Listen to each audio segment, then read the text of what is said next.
morning. It is 3 minutes after 10 and you are listening to James O'Brien on LBC. Another week that I have the pleasure and privilege of spending with you is underway, and what a week it seems set to be, with attention inevitably being directed towards Qatar. I understand that not everybody enjoys football or even gives a fig about it, but it's the World Cup, you know. It's I don't know, what's it like if you're a partner of someone who loves sport and you don't? It's always a World Cup of some kind. You say, no, darling, you don't understand. It's the FA Cup final. No, darling, you don't understand. It's the Six Nations. It's a test match against Australia. You've got no idea. It's the Tour de France. It only happens once. So actually, there's pretty much an event every... I've took my wife to point this out to me, I've got to be honest. There's pretty much an event every week, if not every day, when you could realistically, as an armchair sports fan, claim that this is different from all the other stuff that I watch. This is something I really need to watch. But if there is a pinnacle of the pyramid, then surely it's the Football World Cup, isn't it? Well, it is for Brits. I don't suspect it is for Americans, for example. It's the Olympics. It's the Euros. It's the Commonwealth game. Come on, we've got to watch this. We've got to watch this. It's the third round of the FA Cup. It's a huge, huge event. Oh, I do feel some sympathy for people who don't give a fig about any of it. But that, in a way, makes it good news that there is so much politics attached to this year's event. I mean, there are some silly things, aren't there, that are said in pursuit of pungent opinions, but the idea that sport and politics should never mix. In fact, I can't really think of anything that doesn't have politics running through it, like Blackpool through a stick of rock. Everything is politics. Politics is everything. If I could remember off the top of my head the Greek derivation of the word politics, I'd almost certainly be able to prove to you that to claim that politics has no place in any area of our shared existence together is really stupid. Does it come from polloi? If it comes from polloi, it's people, isn't it? So that's a bit like saying, well, we shouldn't be talking about people when we're talking about people. Shouldn't be talking about politics when we're talking about sport. There's so much going on. The England team are going to take the knee once more, as usual, as they have done for a long time, something that not long ago prompted cabinet ministers to side with racist football hooligans who elected to boo that simple but powerful gesture. I say powerful, you might say meaningless. Some people do. People of all ethnicities have got a problem with it for not really addressing any issues directly, for not actually doing anything except raise consciousness and raise awareness.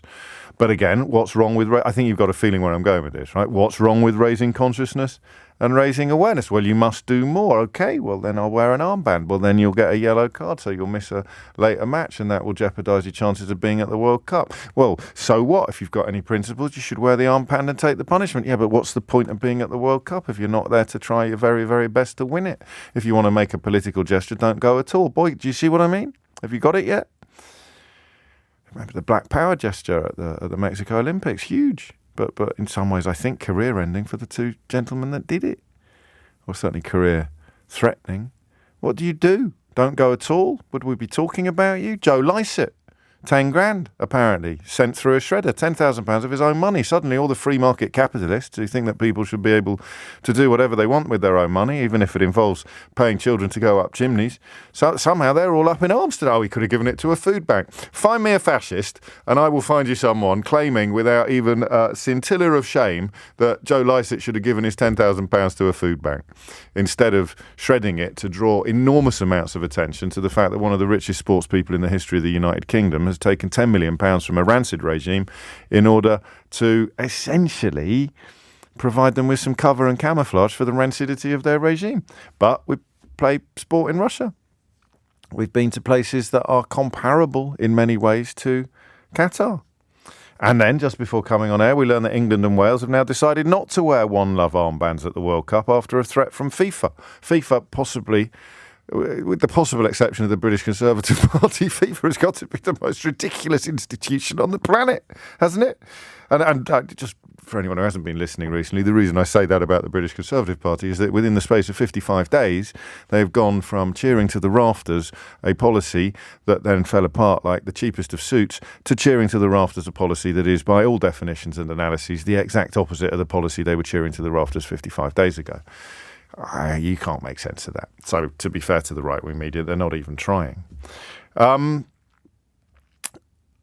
So the England and Wales football team have decided not to wear the armband because of the threat of being removed from or receiving yellow cards, in which case they wouldn't be able to play in later rounds of the tournament. As national federations, this is a decision taken by the FAs of England and Wales, as national federations, we can't put our players in a position where they could face sporting sanctions, including booking, so we have asked the captains not to wear the armbands in FIFA World Cup games. Lazy phone-in topic, and I'm a fan of lazy phone-in topics sometimes, don't get me wrong. I can't put in this level of effort every minute of every hour of every show. Lazy phone-in topic sorry, I just punched the microphone, not out of anger or emotional concern, just out of a slight sort of level of malcoordination, mostly. That's why I'm never going to be in goal for England. Although if I were to rule myself out of being in goal for England, I would become the sporting equivalent of the British government ruling out any sort of Swiss-style arrangement with the European Union. Oh, it's all firing today. It'll never last. Where was I? Oh, yes. Should Harry Kane wear the armband anyway? There's your lazy phone-in topic. In 1-034-560. No, I'm joking. Except I'm not. I'm half joking because I'm using that to illustrate once again how you can never please all of the people all of the time. So if you do something that one person considers to be beautiful and powerful, like, for example, taking the knee before a game of football to protest against institutional racism in society at large and sport in particular, then someone else will boo it because whether they realise it or not, they're racist.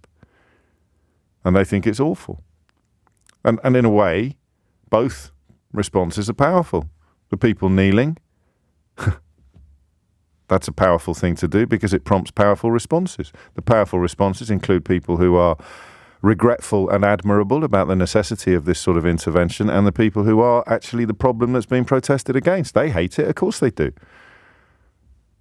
Wear an armband to protest against Qatar's attitudes to LGBTQ plus people. And then get told you can't wear it because you'll miss a later round of the World Cup and you end up looking silly. You've got egg all over your face, or have you? I don't know. So, you know the old Groucho Marx line, which no doubt my inbox is full of people reminding me of. I've got principles, and if you don't like them, I've got others. But that's not fair on Harry Kane today. Because he didn't decide to wear an armband in full knowledge that it would involve being excluded from later matches. He just didn't. And now he's found out, or it's not his decision. Maybe he'll ignore the FA. I don't think I want him to. But guess what? I'm not sure. The Joe Lycett story is brilliant.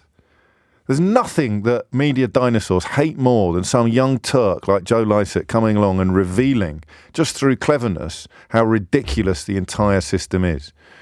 It's a bit like Extinction Rebellion, but focused down onto one person. Oh, I hate Extinction Rebellion and their ridiculous protests. Okay, so why don't you cover these issues when Extinction Rebellion aren't gluing themselves to roads then? Because if you covered these issues in depth and put pressure on politicians to do what is objectively right, then people wouldn't need to glue themselves to roads or throw soup at paintings in order to get the media to talk about the things that they ignore, unless people glue themselves to roads and throw soup at paintings. Who was really talking about David Beckham's 10 million quid payday until Joe Lycett decided to spend, for want of a better verb, to spend £10,000 of his own money, drawing huge amounts of attention to David Beckham's £10 million payday for essentially camouflaging a rancid homophobic regime. It's all, what is it? It's all nonsense. And yet it's all desperately important at the same time. Here's a penny drop moment for you. Well, it was for me at least. You will never make my human fallibility in a complex world the moral equivalent of your deliberate malevolence. Have a look at the media. Why do you think they go after people like Gary Lineker all the time? Why do you think virtue signalling has become a popular phrase among people who have no virtue at all? Why do you think do-gooder has become a pejorative? If you inhabit a system that upholds epic inequality, discrimination and even persecution, if you uphold that system, and remember that most of our media does, most of our privately owned media, there are glorious exceptions, you're listening to one, but most of our privately owned media upholds epic inequality, discrimination, even persecution. Look at the effort put into dissuading or discouraging the National Trust from teaching actual English history, because it can be very, very ugly, and a status quo hinges upon pretending that this is the way things has to be. This is the only way things has to be. So why do you think virtue signalling has become such a popular phrase? Why do you think do-gooder has become a pejorative? Why do you think hypocrisy is shouted at people like Gary Lineker all the time? Why do you think that is? I'll tell you why it is. And you may well not thank me for it, because you could easily be a victim of what I'm about to describe. I think I have been at various stages in my life. The media manipulation that I'm about to describe to you is almost 24/7 in this country. They are desperate to pretend that your human fallibility in a complex world is the same as their deliberate malevolence. People who set out to uphold discrimination, people who are essentially white supremacists booing kneeling footballers, people who support white supremacists booing kneeling footballers because it's good for their PR or their image, their brand or their political ambitions, people who are deliberately doing really nasty things, deliberately appealing to the most base of human instincts, people who will say disgusting things about others talking foreign languages on trains or living next door to people from France or Romania or Germany, people who are gross and people who lap up the grossness are desperate to pretend that anybody who speaks out against discrimination, persecution, inequality is secretly just as awful as they are, is secretly just as hypocritical as they are, is secretly just as gross as they are. And a lot of them actually do believe it. They don't think any intervention in pursuit of a better world is honest or sincere. They think it's virtue signaling. It's designed solely to enhance the brand of the person making the speech. Whether it's Marcus Rashford campaigning on school dinners or whether it's Greta Thunberg campaigning on the environment, all of them are fakes, all of them are frauds, all of them are in it for themselves, because I cannot conceive of anybody actually being good or decent or altruistic, because I am such a scumbag. That's where all of this comes from. By the way, have a column in Rupert Murdoch's newspaper if you're a big enough scumbag. Have a column in the Daily Mail. Have a TV show. Have a radio show. If you're a big enough scumbag and you're going to give a kicking to anybody who ever tries to do something out of principle, here's a lucrative media career just waiting for you. And that's where we are now. I don't know whether I'm coming or going. What's good, what's bad, what's right, what's wrong, what's meaningful, what's hollow, what's gesture, what's substantive. I think that Joe Lycett's done something brilliant, but I also balk slightly at the thought of where that 10 grand could have gone otherwise. And then I remember that you couldn't get publicity like this for £10 million. I don't think. Taking out front page newspapers or broadcast, buying an hour on LBC. How much would buying an hour on LBC cost? I bet it's had more than an hour, has it, on LBC over the weekend? I was away for the weekend. I didn't tune in. So nobody knows. Nobody knows. And there's the thing. There's the problem. What is meaningful and what is hollow? Should we pay a quick visit to Idiot's Corner? Quick visit to Idiot's Corner before we throw open the phone lines. Here's one. Very funny to hear James crying about name-calling like we haven't been called racist, homophobic, etc. for sharing our opinions before. No, mate, if you share racist and homophobic opinions, then there's nothing personal about describing them as racist and homophobic. You've got to get over yourself. If you have racist and homophobic beliefs, that's not good. But the idea that they shouldn't be called racist and homophobic you probably fit in very well in Qatar. But here's the thing. What counts and what doesn't? What matters? What works? There's no answer to this question, is there? It's like kryptonite for a radio phone in. There's no right and no wrong. Someone intelligent, decent, compassionate, fair, honest and intelligent can stand up and say, I really approve of this. And someone who's all of those things can also stand up and say, well, I don't.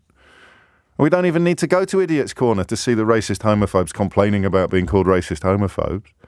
We're talking about people who think about things, people who contemplate, consider things, people who are clever and kind.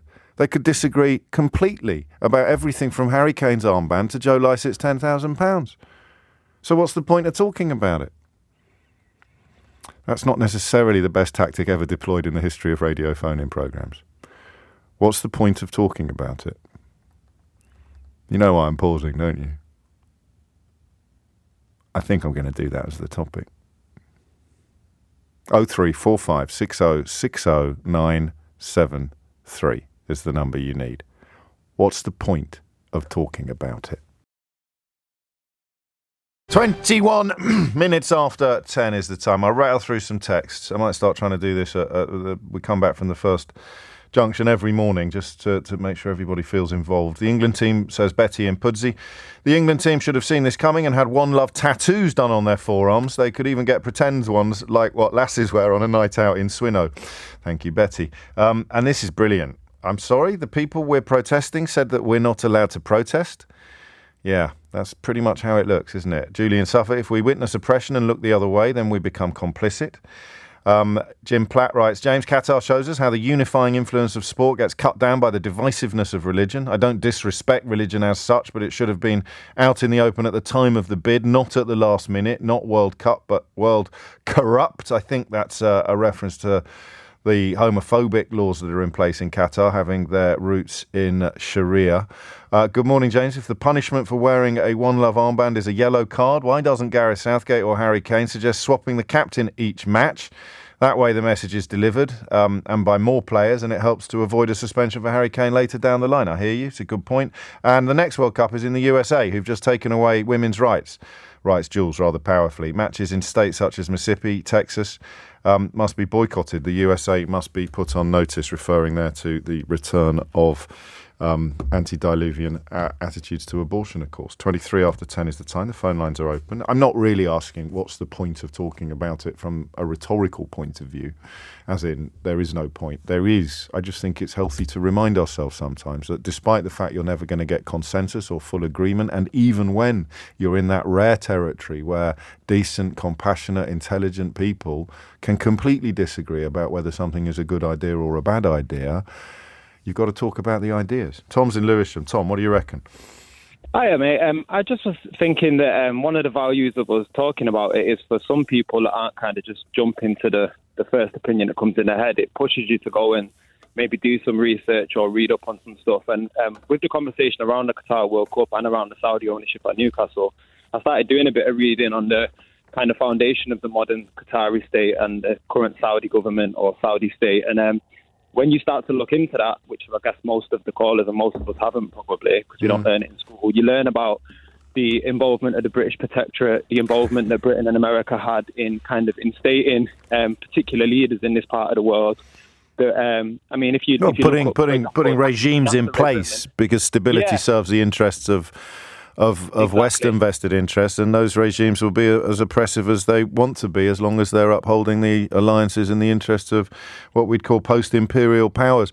I mean, exactly. I hear you, but you've almost undermined your own position by pointing out that this isn't necessarily an exercise that many people are going to have undertaken instead of getting their sticker albums ready for the Football World Cup, is it? No, that's true. It's true. But you raising the question on the radio this morning caused me to call in, and maybe a few people have heard it and might Google Nasserism or the British Protectorate and be like, oh, there was other Islamic ideologies in that part of the world that were way more aligned with our Western liberal views, but because they were also anti-imperialist, they were kind of stifled and actively killed off by the British and the Americans because they wanted people that would align with oil policy in that part of the world. So I didn't know that until I started hearing all these conversations. Can I just stroke my chin a little bit on that? Yeah.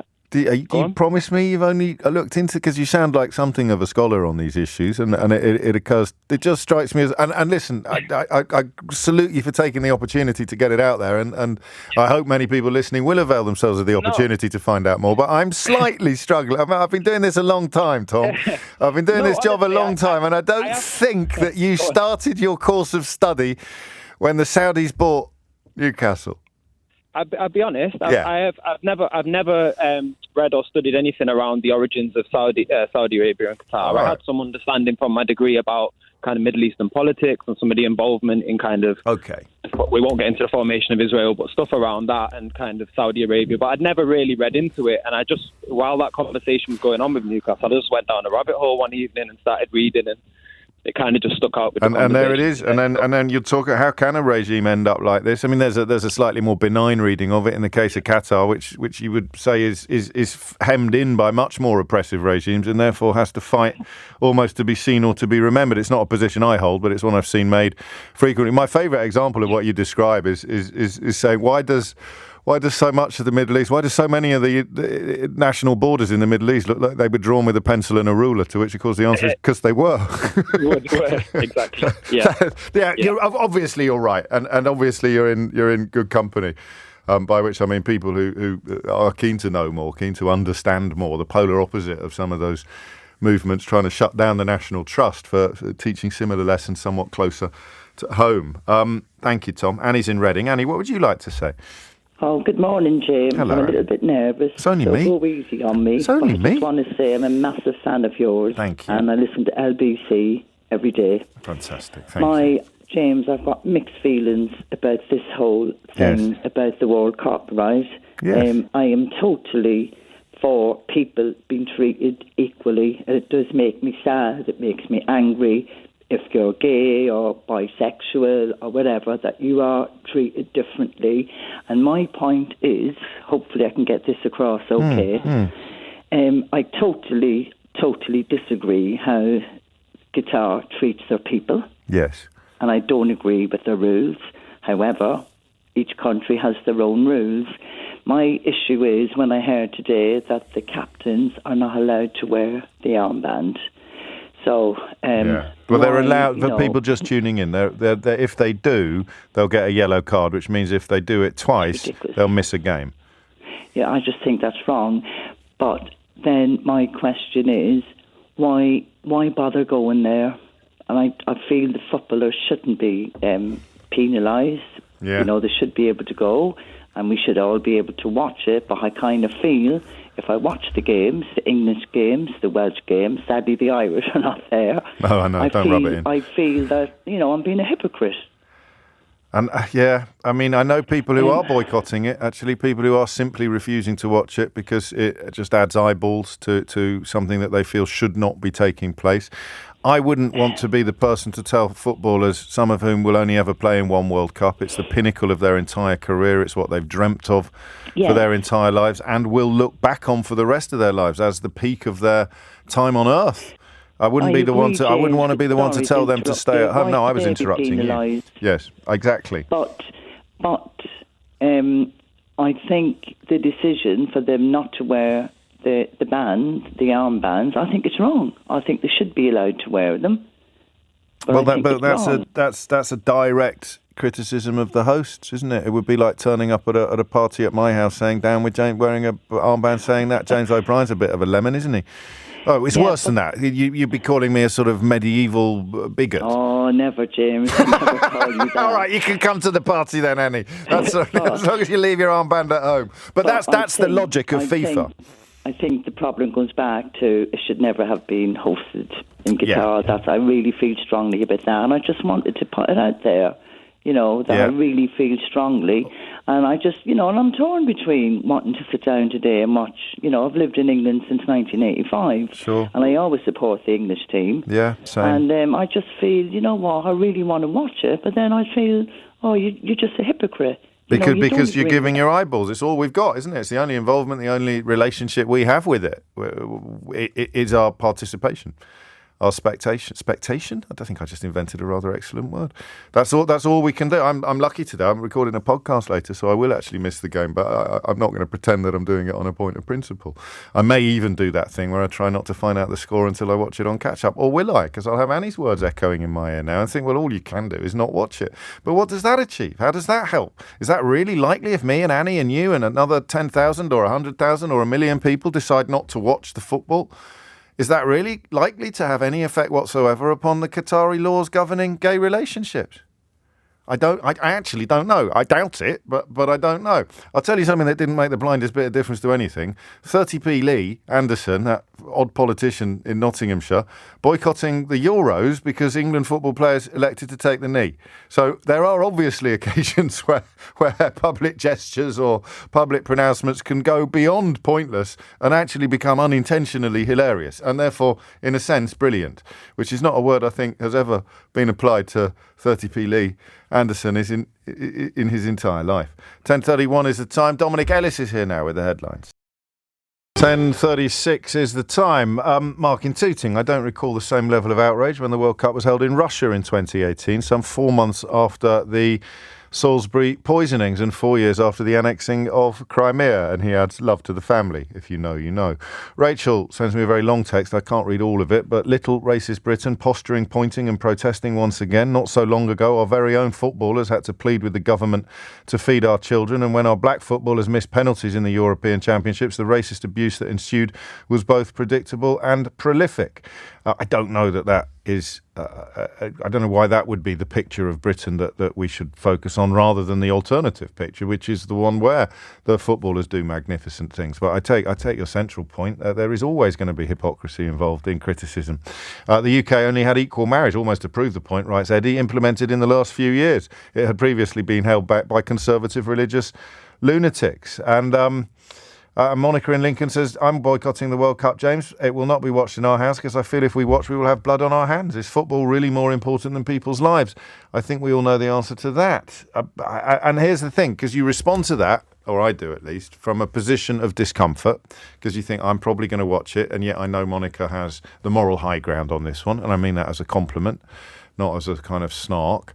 But then your self-preservation instincts kick in. Then that need to sort of feel better about your own choices by denigrating other people's. So you might feel that little impulse to say to Monica, well, what about Russia then? Or what about almost any other country? You may as well not play in America now because they're bringing back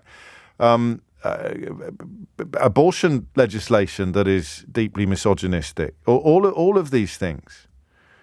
And that's the point, isn't it? That there is no greater friend of fascism than the notion of letting the perfect be the enemy of the good.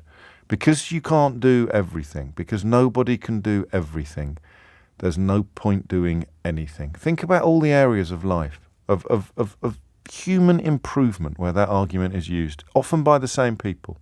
There's no point trying to be greener because look what India is doing or look what China is doing.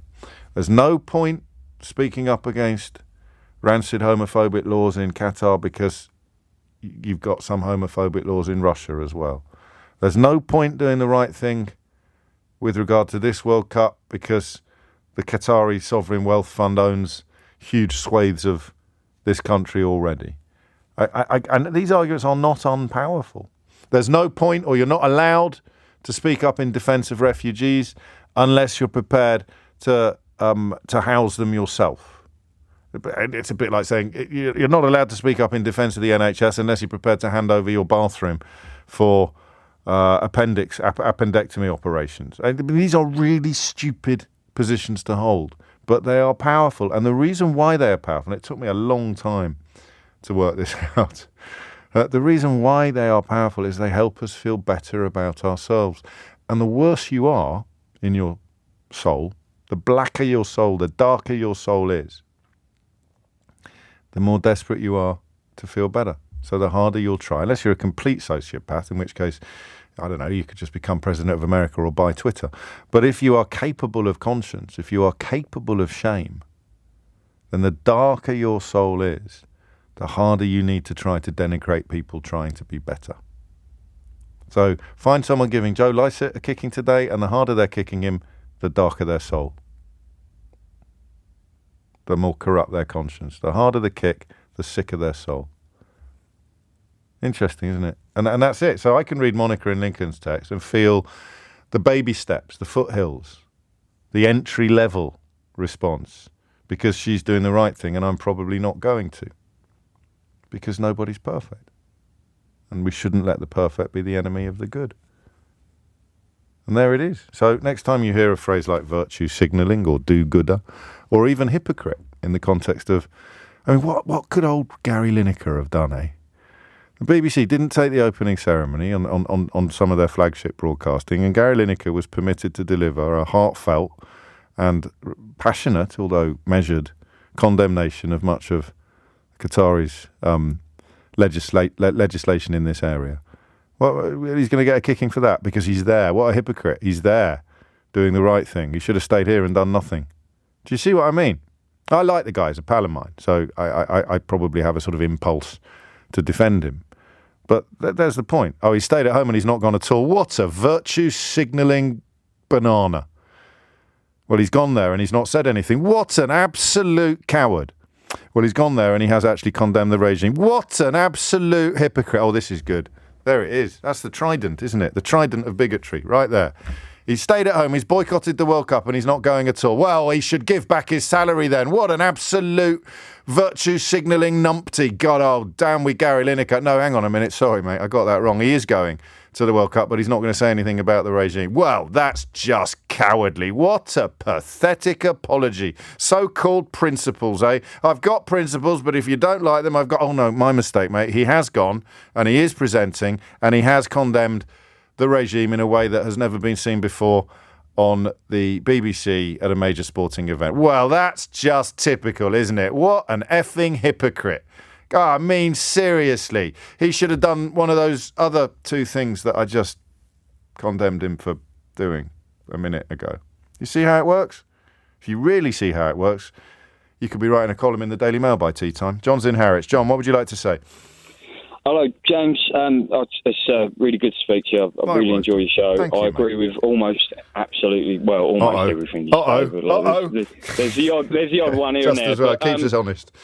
I'm a proud virtue signaller. The reason I talk, and most people would probably prefer me not to talk, is that so people do understand my position.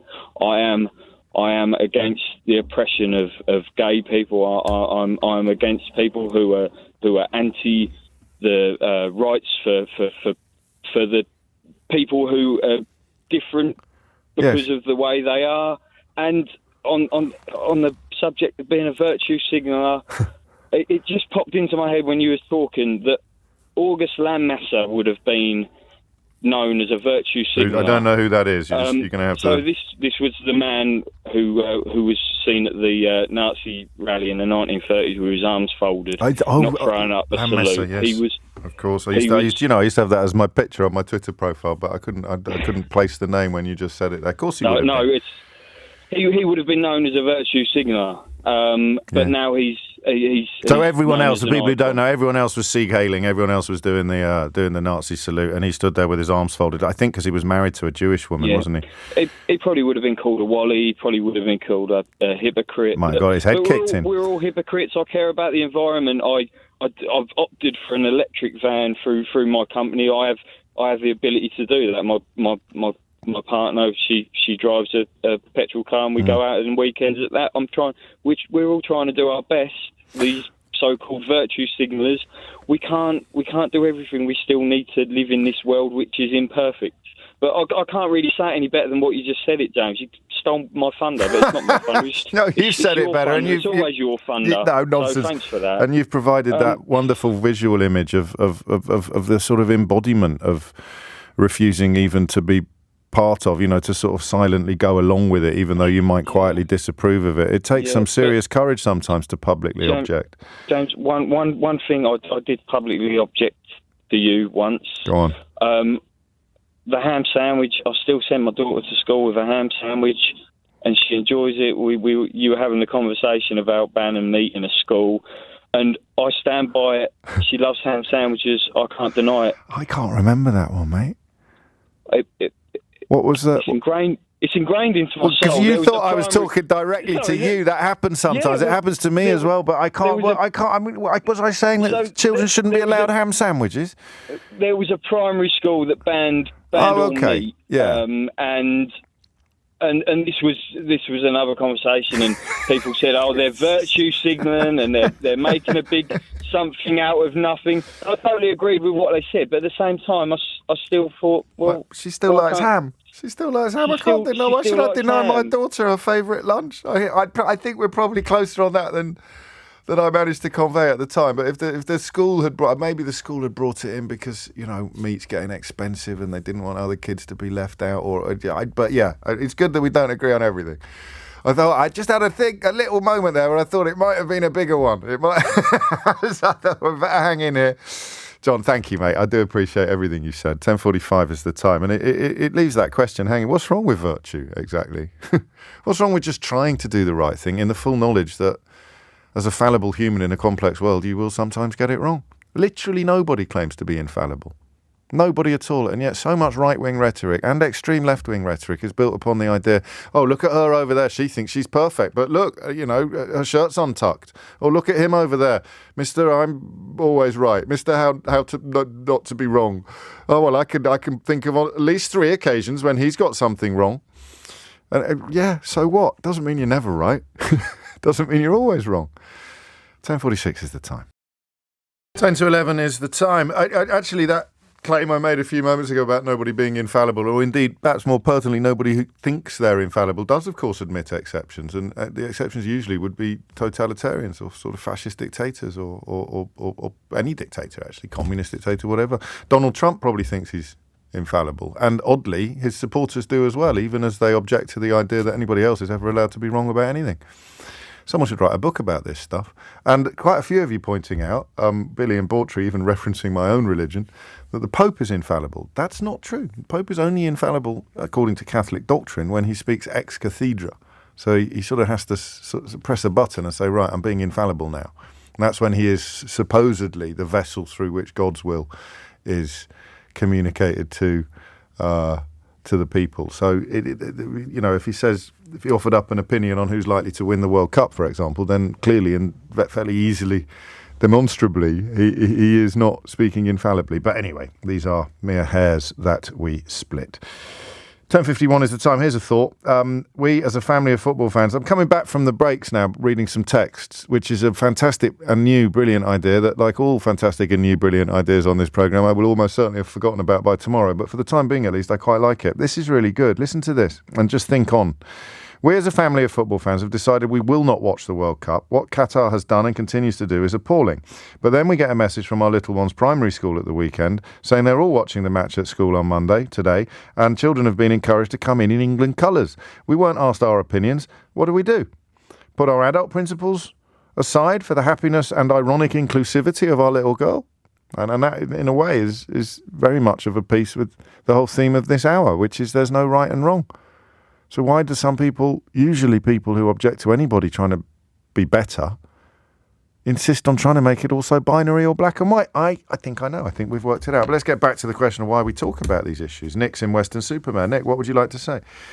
Hello, James. Hello. You've said it a million times. It's, as ever, it's all about caring. And it's a sad day when caring is written off as virtue signalling. I'm sat in a camper van on a wet and windy from there, believe it or not.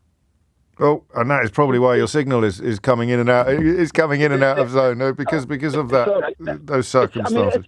It's so well, rich, famous people. I mean, they've got agency by being rich and famous, but we've got to convince ordinary people they've got a bit as well. And are you old enough to know Billy Bragg? Yeah, of course, I know him. He's been on Full Disclosure, my podcast series. Actually. Oh, has he? Yeah, you must check it out. So he wrote a song. If you want to make the weather, then you've got to be prepared to take the blame. When dark clouds fill the sky and it starts to rain and folk complain, you can't be an activist without getting a bit of stick, Yeah, and the criticism that works best, because I think it speaks to something human rather than something that is specific to some people and not others. It works best, just that slight sense that if you can't do everything, you shouldn't do anything. If you can't solve India's fossil fuel usage, then there's no point buying an electric car. That works, doesn't it? With almost all of us on different levels. What's the point of me doing my recycling? Have you seen what they're doing in China? That for some reason it's like an effort. It excuses us from the effort of doing something we know to be right. Absolutely. I mean, Joe Lycett's getting stick for burning £10,000, whatever. People are spending millions on watches. But, I don't know if you heard, but the government literally have just burned £10 million on the beach down in Did you hear about that? No, what have they done? A bit of a KLF. They only burnt $1 million. The government, they've boxed Festival of Creativity. Some people call it the Brexit Festival. No, of course. No, the Weston-super-Mare attraction is one of the least visited of all, isn't it? Well, I don't know, but we've been here for 3 weeks, actually. I bought a camper van with some money I raised on this fundraising. Basically, go on. Over from Cardiff and Coventry, Newport, Notting Hill to see this thing, and everybody loved it. and everybody was appalled that the government has spent 10 million on this oil rig with trees and flowers and plants. It's brilliant. You want to go? I see. I understand what you're saying, but the line is awful. So I'm gonna have to crack on. They haven't burnt £10 million on the beach in Western Supermare. It was a figure of speech, whereas the KLF did actually burn £1 million on a beach, I think on the Isle of Jura in Scotland. 10:55 is the time. Steve's in Derby. Steve, what would you like to say? Hi, James. Yeah, I've been listening for sort of the last sort of half an hour to an hour, right. Just picking up on a few various different things you've been talking about. I'm not a football fan, so I probably wouldn't have been watching the Qatar World Cup anyway. Okay. But I won't anyway now. Even I understand. Give me another reason not to. Yes. Now, that in itself. That's just my decision. I feel like this country as a whole, we've got to start tackling this a lot sooner. Tackling what, Steve? What specifically? I don't know if you were listening last week. There's the list of institutions, companies in this country that Qatar owns it's so long you wouldn't believe it. And even the current king, not long ago when he was Prince Charles, took couple of £1 million in used banknotes in shopping bags and suitcases from a former Prime Minister of Qatar. So that's the whole point of this conversation, is that you've got to call it out, but you've got to also acknowledge the imperfection of your criticism, I guess, because why are we picking on the football when the King's got £2 million for his favourite charities off a bloke that used to be Prime Minister? I feel like one of the biggest problems that we're hitting is that we're getting to adulthood. Yes. And it's only when we're in adulthood and dealing with our everyday lives that we start to get introduced to things like activism. Yes. And all of these wrongdoings and things like FIFA, the leaders of Qatar, etc. There's bad in the world, and we don't see it until we get to adulthood. We need to be taught. We need to be taught in schools about. I think they are. I think it's better for the youngsters. Look at Greta Thunberg. Look at all the sort of work that she's done and how many young people she's inspired. I think it's changing. I think being told to know your place, that post-Victorian approach to education. I don't know how you are. How old are you, Steve? Are we similar ages? Good question. How old am I? 33. Oh no, you're younger than me. So it wasn't the oil tanker wasn't turning around when you were at school. But I think for the younger generation, I've got a couple of children, and they speak in ways that recognise the power that they have potentially. And of course, if you take all of these conversations, including Steve's, back to source. Why are people constantly telling us not to protest? Why are people constantly telling? Why are the newspaper owners? Why are right-wing politicians? Why are they constantly telling us not to protest? What's the point of this? What's the point of that? Well, I don't speak out against refugees unless you've got... It's pretty obvious, actually, the more you talk about it and the more you think about it, is that they don't want... Our caller in Western Supermare brought this point home. They don't want you to realise that you've got agency. They don't want you to realise that you can make a difference. Oh, what's the point of joining a union? No. They don't want you to realise, because the only way things ever change is through collective action. So the worst nightmare of a plutocrat or an oligarch or an aristocrat, the worst nightmare is a unified population, which is why they love racism so much, because it allows divisions to be placed among people who are all being exploited, who have much more in common than what sets them apart, but is a little Nigel Farage-flavoured invitation to hate your neighbour, and you're going to stop criticising your landlord. Crikey. Amanda's on the Isle of Skye with the last word for it. It wasn't the Isle of Skye, was it, where they burnt £1 million? It was the Isle of Jura, I think. Yeah, I think it was the Isle of Jura. I'm not certain. What do you want to say, Amanda? I want to say we have to have this conversation because we don't know if the people in Qatar who live in fear every day are actually hearing that the world is with them. Yeah. There's other people in the world who are behind them and want them to feel safe. Yeah, but a lot of that part of the world, I don't know that it questions some of the rules that have their roots in religion in the way that we do. I mean, it would be a bit like 19th century England taking lessons from foreigners on sending children up chimneys, wouldn't it? Mm-hmm. Maybe. But I wonder if the people who are gay and cannot live as they want to, if they are hearing that the rest of the world is there supporting them, it might make a difference That's to their true. Yeah, of course it will. day-to-day lives. Yeah, that's what I'm really no, that's saying. a brilliant point. And you know, we had criminalisation of homosexuality in this country within living memory. It doesn't rob us of the right to criticise countries that still do, does it? Yeah.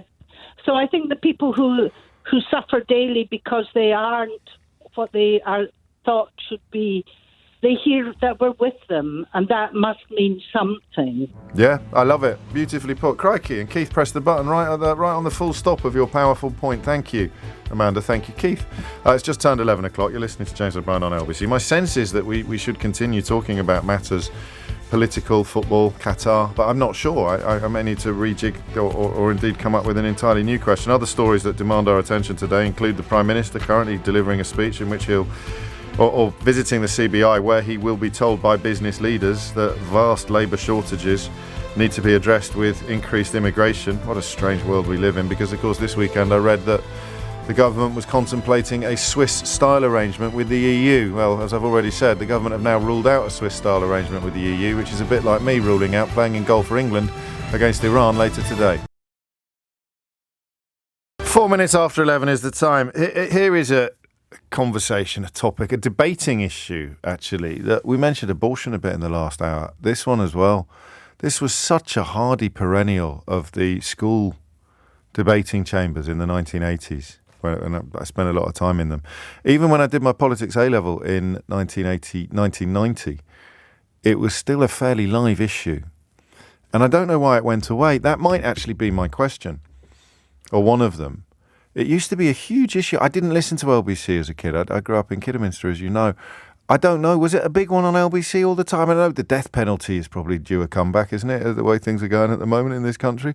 I mean, the debate about the death penalty. But was the House of Lords a huge... Would you have a regular phone-in about the House of Lords? Was it the sort of 1970s, 1980s cycle lanes? If there was nothing going on much in the news, would they wheel out the House of Lords? Back in the day when the great Brian Hayes was in this slot, would he go for the House of Lords on a slow news day? Tempting. I always found it a fascinating conversation, but I cannot remember the last time we had a debate about the House of Lords. I'm not even sure. Would you just excuse me a moment, please? Can you ever remember doing a House of Lords? Can you ever remember have you ever produced a House of Lords debate? Oh, have you? I won't ask whose show it was then. It's a bit of an open goal. Have we ever done one on this show? I don't think we have, you know. You'll probably find evidence now that we did, but it just hasn't mattered for so long, and it seemed a pointless conversation anyway, because there was never much prospect of anything changing. I presume when old school Labour was on the march, when the sort of salad days of Harold Wilson and James Callaghan, I presume that talk of abolishing the House of Lords, a bit like talk of abolishing private education, was just a lot more commonplace then. And then you fast forward 35, 40 years, and it's the new normal. Or not the new normal, that's not the right way of putting it, but the controversy has just abated. You know, the idea that we're going to abolish that you don't hear that much anymore. And so the debate has just gone away, which is odd, really, because in so many other ways we've become a little bit more meritocratic and less deferential in many, many ways. I kind of just mean things like minimum wage legislation and housing and getting rid of slums. I know there's still epic inequality in this country, but the idea of cap doffing, although it supports a certain type of politics, there are plenty of us now around who reject it in its entirety, and yet the House of Lords is still there. I think there are 2 or 3 strands to Sir Keir Starmer's announcement, or Sir Keir Starmer's intention reported at the weekend that he plans to abolish the House of Lords. One of the most obvious is that Johnson's just... What word can I use that fully conveys my disgust at what Boris Johnson has done? That word is not allowed. I'd get an Ofcom complaint for that. Banjaxed sounds a bit daft. I'm not even sure it's a real word. Stuffed, a bit mild. Just corrupted. Yeah, I use that word too much when I'm talking about Boris Johnson. I know if the cap fits, wear it, but verbally, I like to keep things fresh, keep things moving. What has Boris Johnson done to the House of Lords? Denuded? Undermined? Not quite right. There is a word, isn't there? I'll check my inbox in a minute and you'll all have got there before I did. What's he done to the House of Lords by just filling it with another word lost now. Tarnished is too mild, Keith. Looted doesn't quite work. Polluted is good, yeah. Sullied, maybe better. I want something stronger than that as well. By putting in inadequates and idiots and bigots and some of the worst contributors to public discourse. We will be naming names this hour, don't worry. Defiled is good. He's completely defiled the House of Lords. But I want something that conveys that he's made it worthless as well. Poisoned is good. God, my team are amazing today. I should turn up my earphones. You'll be able to hear all these words that are being said in my ears. Stop now, because you're breaking my chain of thought. Honestly, who'd work for me, eh? Seriously, who would? Who would work for me? Abused, debased. Is that the one? Did you say debased? No, you didn't. Spaffed, defiled, suddied. I can't say that word on the radio. Desecrated. A lot of desecrated coming. Debased. Good Lord, you're good. I'm getting millions of texts. Hang on, I'm pressing the wrong button. I'm going down the list instead of up it. Degraded, debauched, infested, contaminated, soiled, sullied. I was going for sullied, says Paul, but you beat me to it. Boulderized, that's not quite right, I don't think. Debauched. Don't ring in on this one. Don't ring in. You won't get on air because I've got to get a phone in up and running. Even. Shall I put my teeth back in and start this hour again? Is that a good idea? So and the problem now is footballification. The problem, as it so often is, I'll list all the people who shouldn't have been allowed anywhere near the House of Lords, and you'll go, "Oh no, they're fantastic. I really like Daniel Hannan and Daniel Moylan, Zach Goldsmith, just kept losing elections. So Boris Johnson stuck him in the House of Lords. Even stuck his own brother in there. In fact, out of all the people Boris Johnson stuck in the House of Lords, I'd say his own brother was possibly among the most deserving." You got donors going in there. One bloke who's given gazillions of pounds to the Tories resigned from the Institute of Economic Affairs last week after taking up his seat in the House of Lords. Who's the worst person? And you can't include the new crop because they just take what is beneath the bottom of the barrel.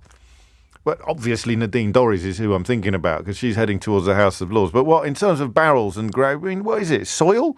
You scrape the bottom of the barrel so much you come out the bottom of it, and then you start finding what's underneath, like earwigs and louses, and you put them in the House of Lords.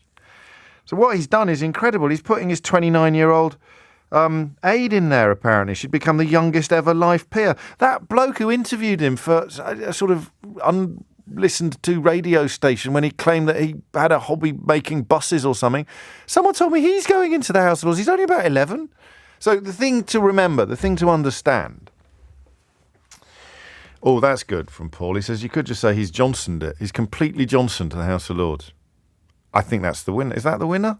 I think that's the winner. He's completely Johnsoned because that encompasses all of the words that Claire Fox, says Julian Suffolk. We could have a phone in about who's the worst. Claire Fox. Kate Hoey in the House of Lords. Now, the key to understanding this is that Johnson doesn't respect anything. As we've established countless times on this programme, and it gives me no pleasure whatsoever to have been proved once again completely right by events. But back when we were explaining what was going to happen under Boris Johnson's premiership, its ultimate and inevitable collapse or explosion or implosion was hubris. And his hubris was the fact that he doesn't care about anything. If you had to get to the essence of Boris Johnson, if you were being kind and ignoring all the adultery and all the moral corruption, you'd probably just focus on the 2 columns he wrote about Brexit and decided at the very last minute which one was going to be sent to the Daily Telegraph because he doesn't care about anything except his own gratification, whether it's sexual or narcissistic or political. All he cares about is getting his kicks, getting his highs. And that's why he has not paused when putting complete degenerates into the House of Lords. Now, the House of Lords has had degenerates in it since it started, all right? But they were usually hereditary. To be appointed to the House of Lords, a political appointment made by a Prime Minister, usually outgoing, has historically been a reward for achievement. Now, you might not agree with it, and donors of all, you go back to, was it Disraelis, who got into loads of trouble? Wilson did as well, didn't he, with the lavender list? So politicians of every party, it's not confined to any, have always used Evgeny Lebedev. Crikey, forgot about him. Son of a sanctioned KGB spy. Boris Johnson, straight in the House of Lords. I'll say that again. because I still can't believe it. He's the what? He's the son of a KGB spy he's an ex-KGB spy. Vladimir Putin once said there's no such thing as an ex-KGB spy. Anyway, Lebedev's dad not only bought a couple of newspapers in this country, got himself sanctioned in Canada a couple of months ago for being a key part, and I quote, of Vladimir Putin's inner circle. But his son, House of Lords, straight in the House of Lords. Still don't know what happened to the party Boris Johnson went to after somehow detaching himself from his security. But I digress. It used to have at least a veneer of credibility, all right? Even if you could get yourself a seat in the House of Lords by giving a couple of million quid to the party concerned, even if there were people in it who had no business being, there was a veneer of credibility. And Boris Johnson has completely corroded that veneer of credibility. It is quite possible that I'm going to get to 12 o'clock today, glancing at my inbox and seeing yet another person that Boris Johnson has put or tried to put in the House of Lords who has absolutely no business being there. Because the list is so long. I'll glance over there, I'll see it in my inbox, and I'll go, God, him as well, and her. Oh, my days. I haven't even mentioned him. What about her? It is incredible, the flotsam and jetsam that Boris Johnson has put into the House of Lords. And if that were not enough, he's now planning to put Nadine Dorries in there, a woman whose name is a byword for political incompetence and deep, deep, deep dishonesty. A woman who I would be able to sue for libel if she hadn't said what she said about me under the protection of parliamentary privilege. A woman who lied about Channel 4 and has been busted for doing so by a select committee in the House of Commons. Boris Johnson, put her in the House of Lords. She flutters her eyelashes at me. She'll defend me even when I've been caught in flagrante delicto. Absolutely never. No, put her in. Anyone can go in the House of Lords. Anyone can go into the House of Lords under Boris Johnson. You don't even need to be a party donor anymore.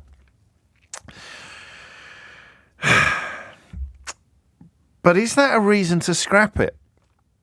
Starmer's rationale seems to be that his rewarding of lackeys and donors in his resignation honours has tarnished, Johnsoned, debased, undermined the whole institution so much that we'd be better off getting rid of it altogether. Do you know who get automatic seats in the House of Lords? Archbishops do. I forget how many, more than you'd think, automatically get a seat in the House of Lords. Grandees of political parties, people who have put in years of service at the top of the political tree, can usually expect some of them can usually expect to move to the House of Lords automatically. If they wanted a Prime Minister, I think can get a seat in the House of Lords. But there are other people there as well. There are giants of business, of science. A peerage can be a reward for years of service to the national interest, just as you might end up sitting next to somebody who got a seat in the House of Lords because they paid for Boris Johnson's wallpaper. I don't know that you throw the baby out with the bathwater. I sat next to Helena Kennedy at an event last week. She's incredible. I don't know if you're familiar with her work. She is just incredible. She was telling me how she got female judges out of Afghanistan when the Foreign Office, Dominic Raab, was probably still on holiday.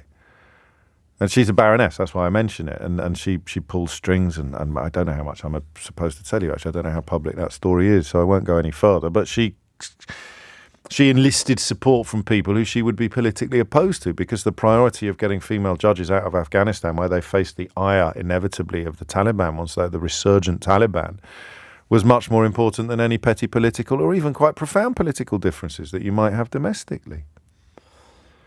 So that's the question. And it's not the question I was intending to ask at 11 o'clock today, which is why I made all those slightly disparaging comments about the laziness of the, should we abolish the House of Lords debate? I didn't really want to have it. But I've backed you and me to actually talk about it for 10 minutes and come up with a more interesting question. So what I want to talk about is actually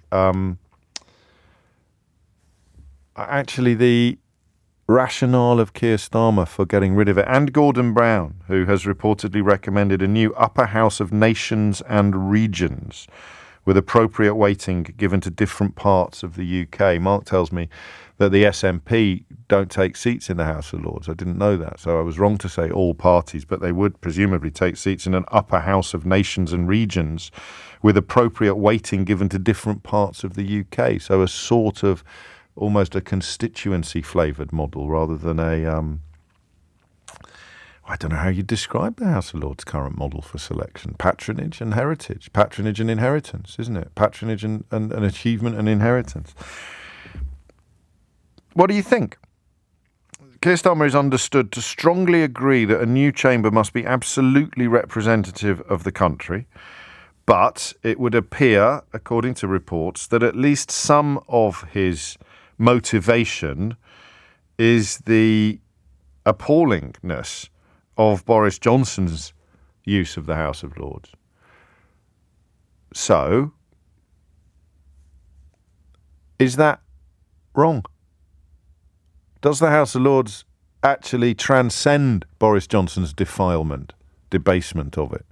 Or has the calibre of candidate that Boris Johnson has put in the House of Lords made you think that we'd be better off without it?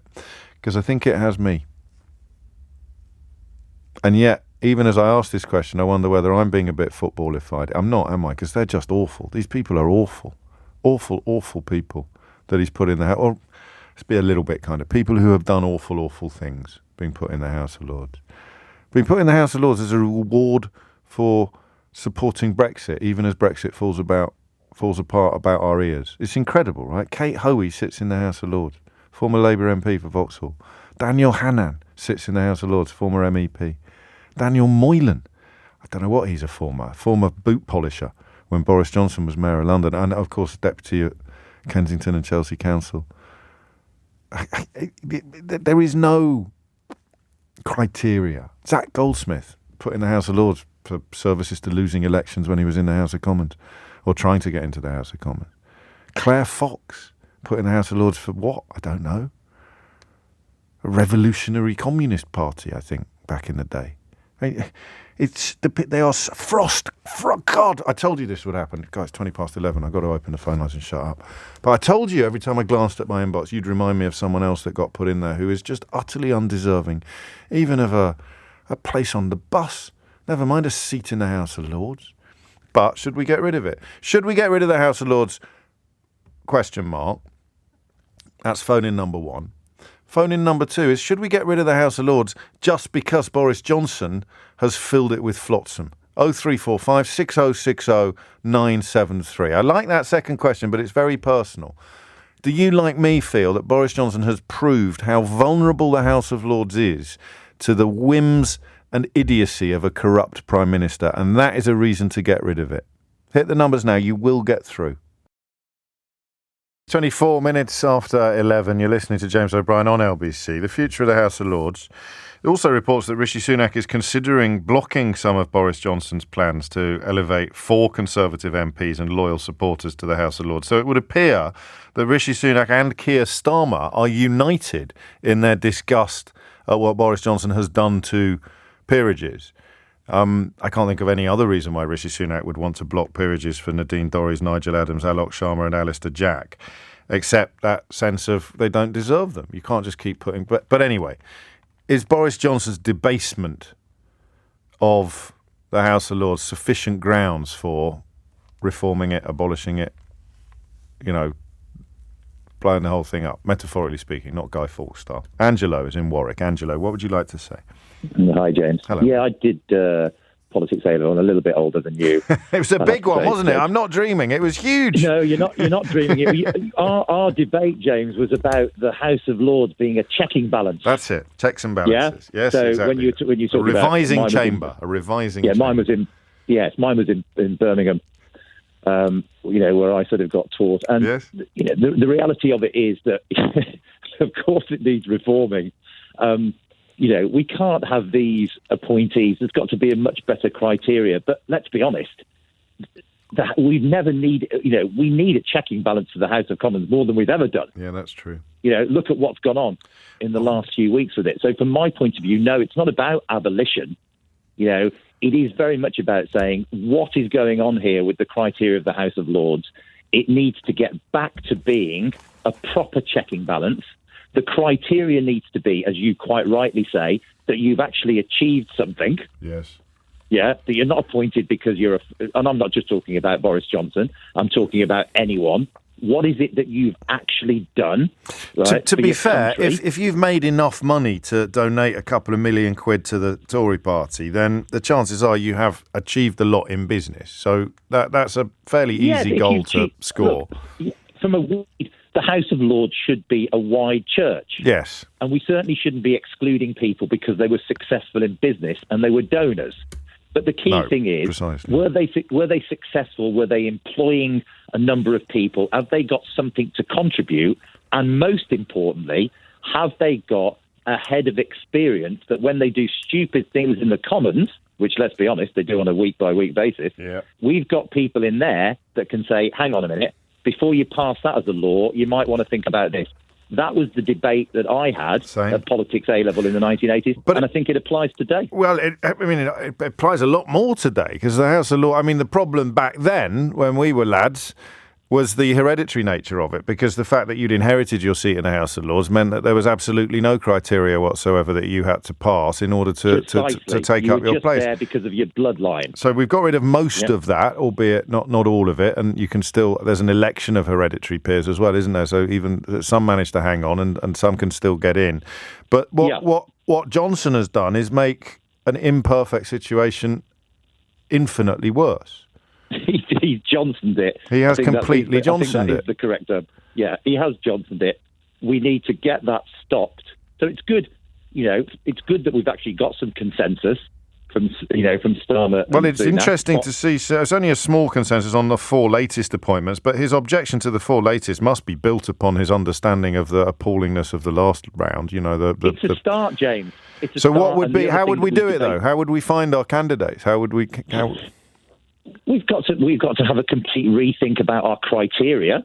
We've got to stop what we're doing. That may be a long process, but I think it's a worthwhile process, of going through and saying, right, what is it that we actually want to achieve? And is the House of Lords going to be a proper, as I think it should be, a proper checking balance to the House of Commons? What type of people? What are the criteria? What is the wide church mix of people, whether it's people from a religious background or a business background? It's very important that they're not all ex-politicians. Yes, it is. From my perspective. I think your introduction's better than mine. I think your questions are a bit better. I like that. You covered a lot of ground there, Angela. You can be deputy presenter today. Because that inevitably falls out the bottom of the questions that we've asked, doesn't it? Is how would we do it better? How would we do it better? And I mean, Gordon Brown's suggestion is still, I'm sure in his own mind it's not vague, but what has so far been reported simply involves a new House of Nations and Regions with appropriate weighting given to different parts of the UK. But how would you get into it? And why would you want to be in that house and not in the other house? I mean, there's a lot to talk about, almost enough for an A-level curriculum. Angelo, what grade did you get? Is what, sorry? What grade did you get? Oh, you're not going to pull me on. Answer the question. It won't have been as good as yours. It won't have been as good as yours. I scraped through with my A-levels at 5 ways in Birmingham, but my parents paid a fortune for my exam results, so it's not really a fair battle, is it? I'm impressed with your show. I've only listened to LBC for the last few days because I'm recovering from an operation. Really been impressed with your show, James. I read on the bio that you're a Kidderminster Harriers fan, so fair play to you. Yes. I'll see you there one day. I hope the debate was good. I'm a Birmingham City fan, not a Kidderminster fan. Right. But thank you for the detail on the show. It's been really interesting. Man. And I wish you a speedy recovery. Thank you for the kind words. I hope you can still find some room in your life for us when you're back and when you're fighting fit once again. 11:30 is the time. You're listening to James O'Brien on LBC. Dominic Ellis is here now with your headline. 26 minutes to 12. A-level politics students of the world unite, as the Smiths almost sang. You can't stay like this, but how much criticism of the House of Lords do you think hinges upon the utter debasement of it by Boris Johnson? And if it was elected, how would it work? You can be as clever as you want on this. Why don't we treat it like politics A-level, actually? What would you do instead? Do you want to know my idea? I think it should be like jury service or military service. I don't know what you'd have. You'd have to have a body, and then, of course, you have the problem of who would appoint the body and who would make the decisions. But just park that for a minute, and then you'd be summoned for a year or 2 years there'd be some sort of financial mechanism in place whereby you had your earnings covered. So you could bring someone from who'd been a headmaster of a school, or you could bring someone who'd run a FTSE 100 company.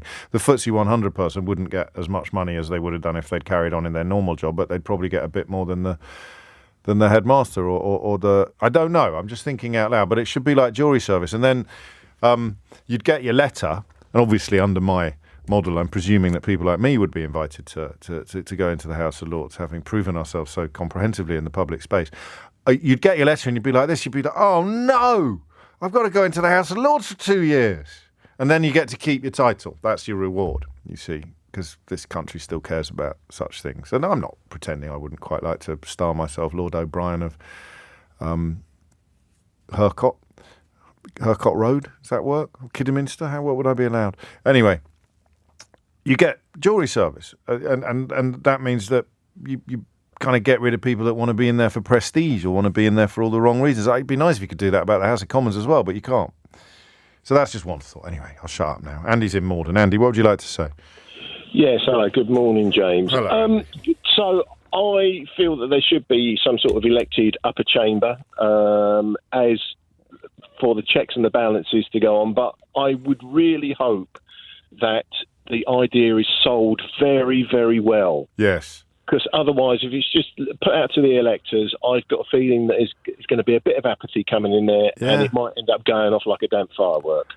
And I'm thinking back to the Brexit debate where the Remain side didn't try as hard as they ought to have done. They got everything wrong, didn't they, really? Well, yeah, basically. And, so you're going to end up with arguments to and for and against it.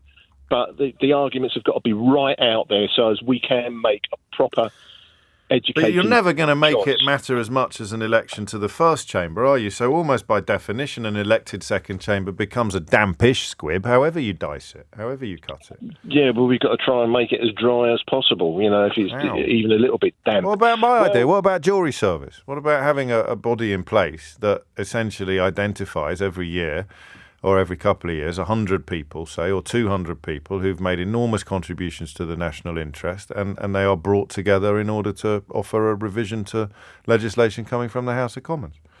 But it has to be something that's really even. It's got to be dealt with very evenly. You can't get away from party politics on something like this, but it has to be as isolated from party politics as possible. Yeah, well, it would be. I wouldn't even know the politics of someone. Let's think of someone like Kate Bingham, who was brought in. I think the only thing Boris Johnson did really rather well during his period as Prime Minister was to bring in Kate Bingham and give her a blank chequebook to go off and snaffle up as many vaccines as she could. She's clearly an impressive individual, right? I don't know what her politics are. I mean, the fact that she knocks about socially with Boris Johnson doesn't mean she's a Tory necessarily. People like that would just be... And then equally, the scientists who actually came up with the vaccine down in Oxford, you'd put them in because you want them to be looking over legislation coming through from their field of expertise. And then you could bring in someone from business, you could bring in someone from sport. You'd have a body that appointed a second chamber. Then you would also need the military types and the archbishops and the whoever else. I don't know I could make the case for the bishops anymore. I certainly could have done once. Sure?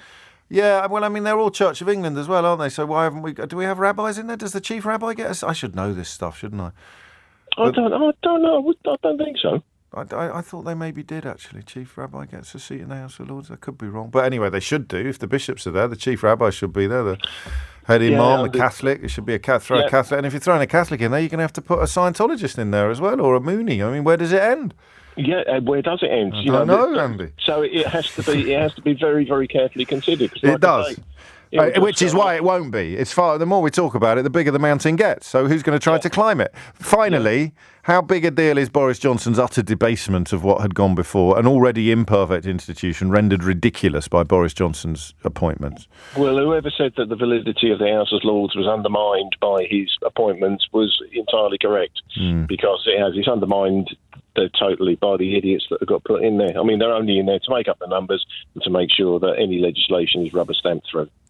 Yeah, and actually, crikey, you've reminded me. I can't believe we've missed this out so far. Is that was actually the plan? It wasn't even speculation. Someone got hold of a secret document called Project Homer, Homer, whether it was a reference to the Greek bard or to Bart's dad, I don't know. But Project Homer, a confidential document drafted by Sir Linton Crosby, or by his group, his CT group, and seen by ITV News, I think it was Robert Peston that broke this story, suggested that they should put a huge number of new peers into the House of Lords in order to get through whatever legislation that they wanted. Says that Boris Johnson would have avoided more than half of the defeats he suffered in the second chamber since becoming Prime Minister. There it is. It's actually there in black and white. A plan to create 39 new Tory-supporting Lords as a matter of urgency to push through contentious legislation has been proposed by the most influential political lobby group that advises the Prime Minister. At the time, Boris Johnson, that was reported in July of this year by Robert Peston, when Boris Johnson was, believe it or not, still Prime Minister. There it is. I mean, you'd thought that the stuff he'd done was bad enough, but he wanted to stick another 39 in on the say-so of an unelected lobbyist, Linton Crosby. Take back control, eh? Get rid of all those unelected bureaucrats and fill the House of Lords with people who utterly don't deserve to be there, except that they've made a pledge of allegiance to Boris Johnson on the advice of an Australian spin doctor. Oh, what a tangled web we weave. Matt's in Bournemouth. Thank you, Andy. Matt, what would you like to say? Yeah, hi. I just wanted to say I think it's a bit of a vote winner for me. Yeah. Oh, that's interesting. I should have asked that question. Thank you for answering. That's okay. I'm a sort of wavering Labour voter. You'd probably describe me as a lefty loony. Yeah, well, I wouldn't. I think going back to the argument in the last hour, though, I mean, I'm not going to let the perfect be the enemy of the good. I think what Starmer's doing here is a great idea. I mean, I'm anti-royal because I don't like the idea of power without accountability. Yeah, fair enough. Things like hereditary peerage, I just think it's disgusting. I think, if my kids can't be something because of who they were when they were born, then there's got to be something wrong with the system. There's only 92 left. There were a couple of hundreds of them when we were kids. So, I mean, that's a step in the right direction. But the 92 is still 92 too many. 26 bishops, I think, is roughly the figure. So these are medieval notions of heredity and patronage, aren't they? Which are ridiculous. It's a bit face to the screen, this stuff, Matt, isn't it? The more you step back, the more ridiculous it looks. So most of us don't bother. Well, I mean, that's part of the problem, isn't it? I mean, all we ever see of House of Lords is how much you see them sleeping. You see. But they do some brilliant stuff as well. They do some brilliant things as well. I mean, I think people don't understand how much the House of Lords do. We're just reading that story there about the plan to pack it with Tory loyalists and be reminded that he suffered quite a lot of defeats in the second chamber. It's our fault. It's the media's fault that people don't realise how important the House of Lords is. But you're right. We do remember the people who have fallen asleep after an excellent lunch. Yeah, and I think bringing it back so it's fully elected, that would definitely highlight that it matters. Yeah, it's a second chamber. It's there for a reason. So reform is a vote winner for you. Reform of the House of Lords is going to get you back in that box for Labour. Yeah, absolutely. And I think that it's across the board. I think it's a real winner. Obviously it's been mentioned before, but the unelected bureaucrats part of Brexit. Yeah. There's disillusionment with representatives, but myself, I kind of feel like, well, I can't go to my MP. So it would give you another line of it would give you another line of accountability, another line of democratic intervention, democratic engagement. I like that a lot. Thank you, Matt. Two brilliant texts making the same point in completely different ways. Listen to this. Rose writes, he's disabled the House of Lords by stuffing it with jerks. It's like flooding an engine with dirty water. So hold that thought and then listen to Charlie, who says the Linton Crosby plan is a mirror for the Supreme Court stacking that the Republicans pulled off under Trump in the USA. They too are seats of life and will have potentially skewing one platform of government for decades to come. They're both absolutely right. It's you can choose which mode of expression you prefer. Rose's dirty water analogy or Charlie's Trump Supreme Court comparison. 11:49 is the time. House of Lords. Sunak may block Johnson peerages. A couple of suggestions that he's only doing it because he's worried about by-elections. That's not true on this occasion, because the presumption is that they would defer taking their peerages until after the next election. It may be that Sunak is trying to avoid the constitutional implications that plan would have by knocking the proposals on the head altogether. So it may be a little bit optimistic to think that this is Sunak's response to the utter inappropriateness of previous appointments Johnson has made, whether it is Kate Hoey, Claire Fox, Daniel Hannan, Daniel Moylan or Zach Goldsmith. But I think it's pretty clear that Starmer is keen to scrap the House of Lords in its current form, partly as a response to what Boris Johnson has shown us. I mean, you put an utterly in it. What if Liz Truss had hung around for ages? Who would she have put in the House of Lords? Mr. Blobby? I mean, it's almost impossible to speculate. Who'd have got a seat in the House of Lords if Liz Truss had managed to last for more than 10 minutes? It's unlikely she could have found any less deserving candidates than the ones Boris Johnson put in there, but, she surprised us in many ways, didn't she? Anyone who sort of fondly hoped, well, she can't be as bad as the last person, had quite an odd experience during her brief tenure. But what would we do instead? Feel free to answer that as well. Rob's in Sheffield. Rob, what would you like to say? Personally, I wouldn't like to see an elected House of Lords. I'd like reform. But I think an elected body would just lead to a problem that we see in the Commons at the moment of people who are less accountable to their country than they should be, and an inability to remove them. So you just get Jacob Rees-Mogg, but Lord of Rees-Mogg. Yeah. You would get Nadine Dorries, but Baroness Dorries. God forbid. And because there is not that constituency link, that they would feel like they could push the boundaries that little bit further, because if they are at the top of their party list for getting into the Lords, then there is no way of them being got rid of, in the same way that you can target a current MP in the Commons by putting work into their constituency. So what would you do then? What would you do? What would you do if I put you in charge? What I would like to see is a chamber where the seats are handed to positions rather than to people. So you would have seats given to trade unions, seats given to institutes of the arts, of science, of technology, seats given to universities, seats given to health and policing and fire, seats given to the CBI, kind of trade bodies, so that they can have a real... So there's a bit... Hang on. I mean, it's a great idea. I just spotted one fly in the ointment. So the last fella to get a seat in the House of Lords after running the CBI was Digby Pudding Jones. Yeah. Yep, but it wouldn't. How did that work out? X. It wouldn't be to X.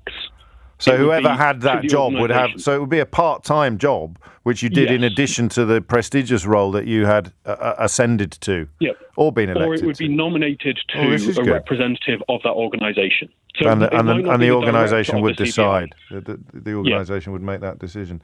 But then you'd get, then you'd get culture wars. So you'd get people claiming, well, why is that dodgy so-called think tank that's funded by secret money not getting a seat in the House of Lords? And why is the National Trust getting one? Because the National Trust is a public body, it is a charity, whereas... And there are... Yeah, but I've got an 80-seat majority in the House of Commons, and all of these decisions are going to have to come through the House of Commons. I've got an 80-seat majority there, and I'm in bed with all of these think tank vampires and shills. So, of course, I'm going to put measures in place to make sure they get into the House of Lords, the new second chamber, and then when a decent government comes in, they may change it back again, and then when we're back in, we'll change it back. Do you see the problem, perhaps? Yeah, I completely see it. I don't think there is a particularly perfect way. It's the same thing with when you talk to electoral reform, is when you come and design electoral systems, when you come and decide where boundaries are for constituencies, there's always a bit of horse trading. There is always a little bit of interest from each party pushing here, there, or everywhere. It isn't going to be perfect, but there is every system where there is accountability is better than what we've now got, where people can just push, prime ministers and parties can just push who they want into the Lords to stack it in their favour.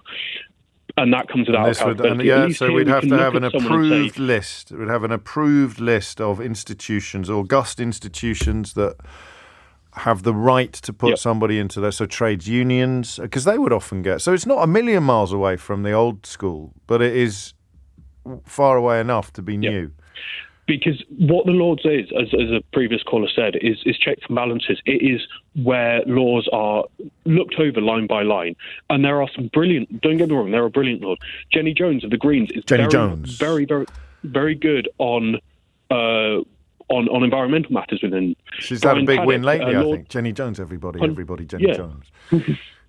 Sorry. Brian Paddock, who was in the Met, Lord Paddock, Lib Dem Lord, very good on policing.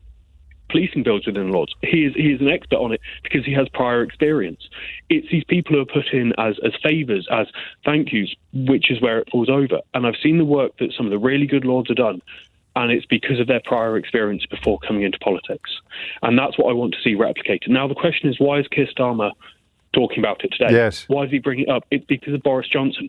The Lib Dems, the Greens, the SNP have all been talking about Lords reforms for years because they could see it coming.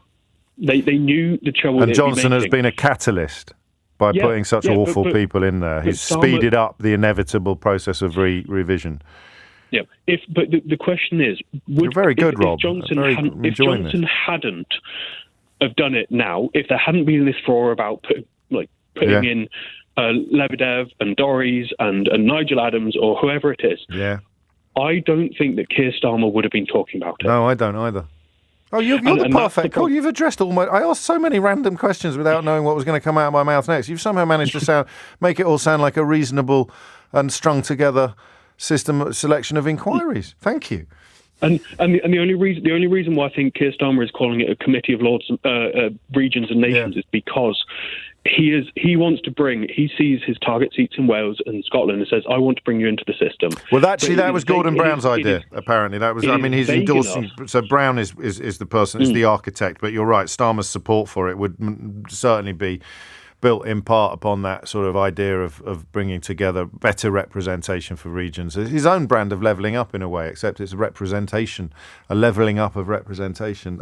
Rob, thank you. I'm moving on only because I want to squeeze in one more call, unless I'm going to have time to play a very interesting announcement no, we're not. David's in Watford. Last word on this, David. What would you like to say? James, hello. I'd like to just suggest a different option completely, and that's why don't we just simply go for a unicameral parliament? That is with one house. Yeah. Do we really need to have a second chamber? And I point to two of the most successful democracies in the world, Finland and New Zealand. By what measure are they the most successful democracies in the world? You speak very confidently.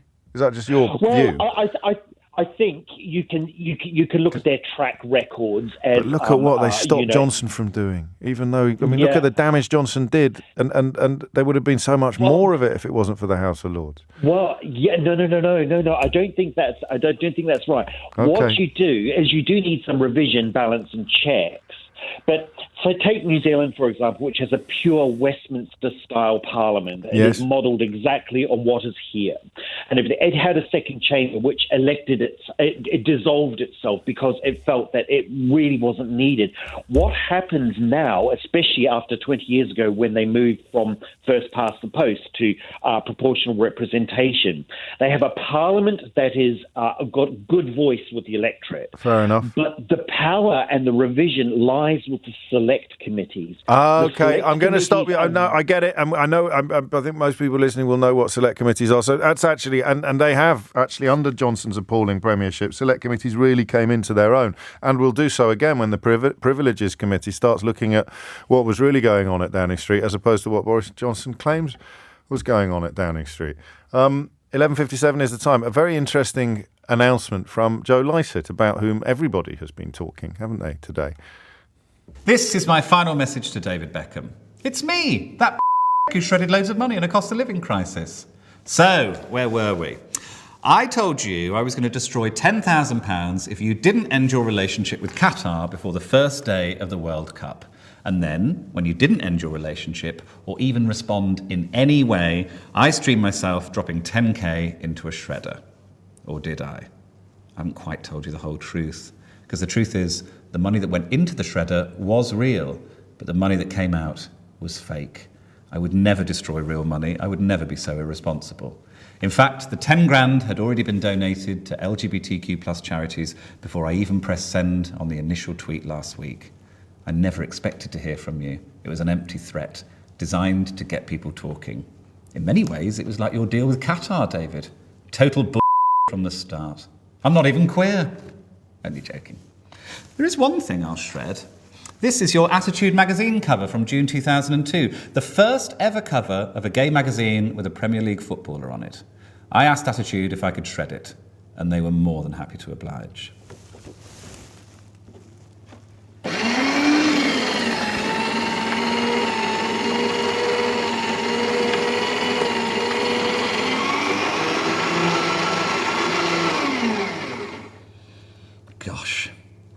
It's all been quite a lot, this, hasn't it? Right, I'm off down the gay village to have a few pints. The man's a machine. And remember when he pulled apart media? All of us. Pulled us all to pieces, especially the Tory party, on Laura Kuenssberg's programme on the BBC, by just saying exactly what a right-wing Tory would have said about Liz Truss's speech, even though it was utter balderdash. And the fact that someone was saying it from a position of parody made the reality of the people saying it from a position of fealty utterly ridiculous. He's just done to the media what he did to the Tory party on that programme. Everybody, almost everybody, little pat on the head for us, pat on the back for us, almost everybody fell for it. But of course the plan was always to get the conversation going and to prove that unless he did something as attention-grabbing as threaten to shred money, no one would have talked about it. 4 minutes after 12 is the time. I think we are now led back. So kick-off for the first England game in less than an hour. And yet attention focused almost entirely on issues off the pitch. Joe Lycett, I think, just playing an absolute blinder, taking almost everybody by surprise and proving, I think quite beautifully, the absurdity of my business, the absurdity of my industry. I think immediately of Just Stop Oil, an Extinction Rebellion and Insulate Britain, and the fact that they prove on an almost daily basis these days that the whole media, not just the idiots who do what I do for a living, maybe that's a little bit unkind, but not just the people who are always slating and condemning them, but also those of us who are often quite supportive of their aims, even occasionally sometimes their tactics. We don't talk about these issues unless they do something, what's the word I'm looking for? Provocative, spectacular, attention-seeking, remarkable, extraordinary. I mean, when we reach the point that gluing yourself to a road is not extraordinary, it won't get reported. I guess the fact that it causes traffic jams, and traffic jams always get reported, puts that in a slightly different category. But we are a fairly ridiculous profession. And I am as much a part of it as anybody else. If I sat here every morning talking about Extinction Rebellion and either pretending to think that they were all ridiculous or being silly enough to think that they are all ridiculous, then I would be no better or worse than someone who only turns his attention supportively to these subjects when there's a public protest underway that draws our attention. And Joe Lycett has done the same, really, with criticism of Qatar's homophobic laws.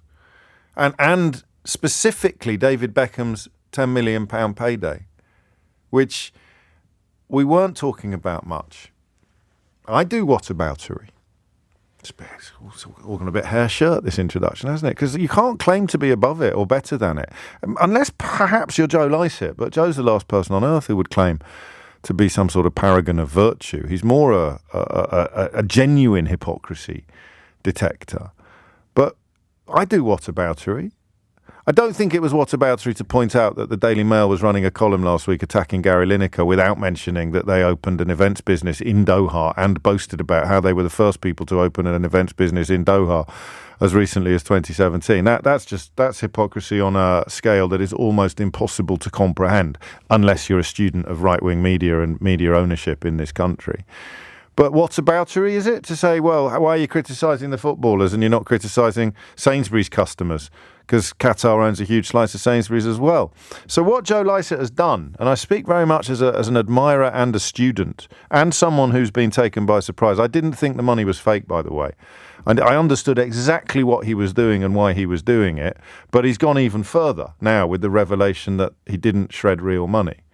That I just didn't think it would work unless he shredded real money, which means he's cleverer than me. Or, I mean, that he spent a lot more time thinking about this than I have, which is almost certainly inevitable, but he's cleverer than me too, because it still works. I thought if the money turned out to be fake, it would undermine the power of his response, but he knew what the response would be. He knew that the Gammon and Pineapple Party would be queuing up to pretend that they cared about food banks. And that's just beautiful, isn't it? These are the people that cheer Rees-Mogg when he describes food banks as uplifting, or who cheer the Mail on Sunday when they send a journalist to food banks to pretend that it's somehow an exercise in swinging the lead, that it's all a con, no one actually needs any help. They're all spending their real money on fags and flat-screen televisions and turning up at the food bank for a free feed. They're precisely the same people who couldn't give a flying fig about Brits reduced to using food banks suddenly thought or used it as an opportunity to attack Joe Lycett for not giving the money to a food bank. It's just beautiful, really, in its simplicity, his absolute exposure of the hypocrisy of so much of the UK media and the UK public. Because I give you an invitation. I didn't, obviously, it's not that sort of programme. But if I'd given you an invitation to attack Joe Lycett for not spending the money on something that you've never given a penny to in your life, you'd have bitten my arm off. Your phone's ringing off the hook. Why didn't he give the money to the homeless? Why didn't he give the money to refugees? Why didn't he give the money to food banks? Do you support any of those charities? Certainly not. No, I think we should look after our own, except when they actually need looking after, in which case it's very important that we point out it's all their own fault. It's just hilarious what he's done. And I think genuinely extraordinary. I'm going to play it again. Then we're going to have a little chat about it. I've got some guests coming up. I want to talk a bit more about Twitter today. Theo Usherwood has something he's very keen to share with us as well, which is always a joy. And also the armband story is escalating as well. Everyone's talking about it. It's quite interesting. I've got the footy on, the coverage on in the studio. I don't have any control over that screen, but I wouldn't be boycotting it even if I did.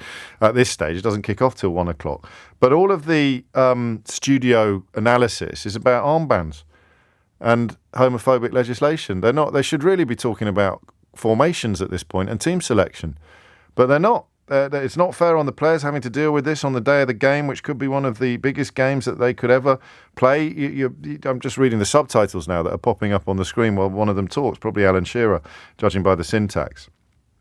No, it's Gary Lineker, or maybe it's gone back to... Anyway, it doesn't matter. The point is that the pundits in the studio with Gary Lineker on the BBC at the moment, as Rio Ferdinand, are talking about armbands. That the captains of the European team, chiefly European teams, are no longer going to wear, because FIFA has established that if they wear an armband, essentially criticising laws in the host country, homophobic laws in the host country, then they will get a yellow card, which means if they wear it twice, they'll be, or they get a second yellow card because of foul play on the pitch, they will miss a game. So it's half a missed game, a yellow card. And therefore it would be an exercise in shooting yourself in the football. Unbelievable, really. I mean, two stories here about attention. The huge amounts of attention that have been drawn to David Beckham's role as a £10 million ambassador for a regime that is possessed of some deeply, deeply foul laws. And now FIFA's abject corruption, A, in giving the tournament in the first place to Qatar, and B, in refusing to let individual captains wear armbands expressing disapproval of homophobic laws.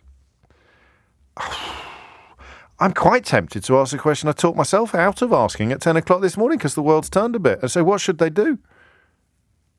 And genuine, sit it out. How do you do this? See, you all turn your telly off now. It hits the TV figures hit the money hits FIFA, but it's a long process. It doesn't happen this week, this month, this year. And there probably won't be enough of us doing it anyway. What does it say, this armband ban? It's incredible, right? That FIFA have allowed this. They must. Have they had the thumbscrews put on them by the Qatari regime? You can't let these players go. I mean, Harry Kane made that decision himself, individually, as a point of principle, independence, and he's been told you cannot do it. You cannot do it. It's a political symbol. Usually, of course, people of a certain political hue, are queuing up to say, you shouldn't have political symbols on the football pitch, unless it's one I approve of. But this is Harry Kane exercising autonomy, exercising political autonomy, and being told that he can't. And he's been told that he can't do it. He can't mount a protest by the people that he's protesting against. Mostly the Qatari regime, but also in part FIFA, because they gave them the tournament in the first place. Wow. Nigel in Belfast says, I was in Belfast yesterday. It's a beautiful city. I've never been there before. Well, I've been there before, but only in and out. I had a bit of a look round. I really liked it. Nigel says, Joe Lycett's got to be a golden invitation to do a full disclosure, says Nigel. It's already done it. Come on, what's the point? To pay attention. Although it was a Zoom one, and I am wondering whether we should redo the Zoom ones as a kind of director's cut, an extended bonus. episode of Full Disclosure to see whether or not you can tell the difference. I'm pretty sure it's a different experience when the person is in the room with me. But I digress enormously. So I'll play you Joe Lycett's thing again, and then we'll talk about him and armbands. All right? I'm not going to ask you a question. I'm going to play you the Joe Lycett clip, and then I'm going to say, we're going to talk about Joe Lycett and armbands. And then I'll see whether or not enough people ring in to make a phone-in out of it. And if they don't, I shall come up with a question. How's that? 0345 6060 973 is the number you need. Here's Joe Lycett, essentially pulling down the pants of almost everybody in the British media. This is my final message to David Beckham. It's me, that who shredded loads of money in a cost of living crisis. So, where were we? I told you I was going to destroy £10,000 if you didn't end your relationship with Qatar before the first day of the World Cup. And then, when you didn't end your relationship or even respond in any way, I streamed myself dropping 10k into a shredder. Or did I? I haven't quite told you the whole truth. Because the truth is, the money that went into the shredder was real, but the money that came out was fake. I would never destroy real money. I would never be so irresponsible. In fact, the 10 grand had already been donated to LGBTQ plus charities before I even pressed send on the initial tweet last week. I never expected to hear from you. It was an empty threat, designed to get people talking. In many ways, it was like your deal with Qatar, David. Total bull from the start. I'm not even queer. Only joking. There is one thing I'll shred. This is your Attitude magazine cover from June 2002. The first ever cover of a gay magazine with a Premier League footballer on it. I asked Attitude if I could shred it, and they were more than happy to oblige.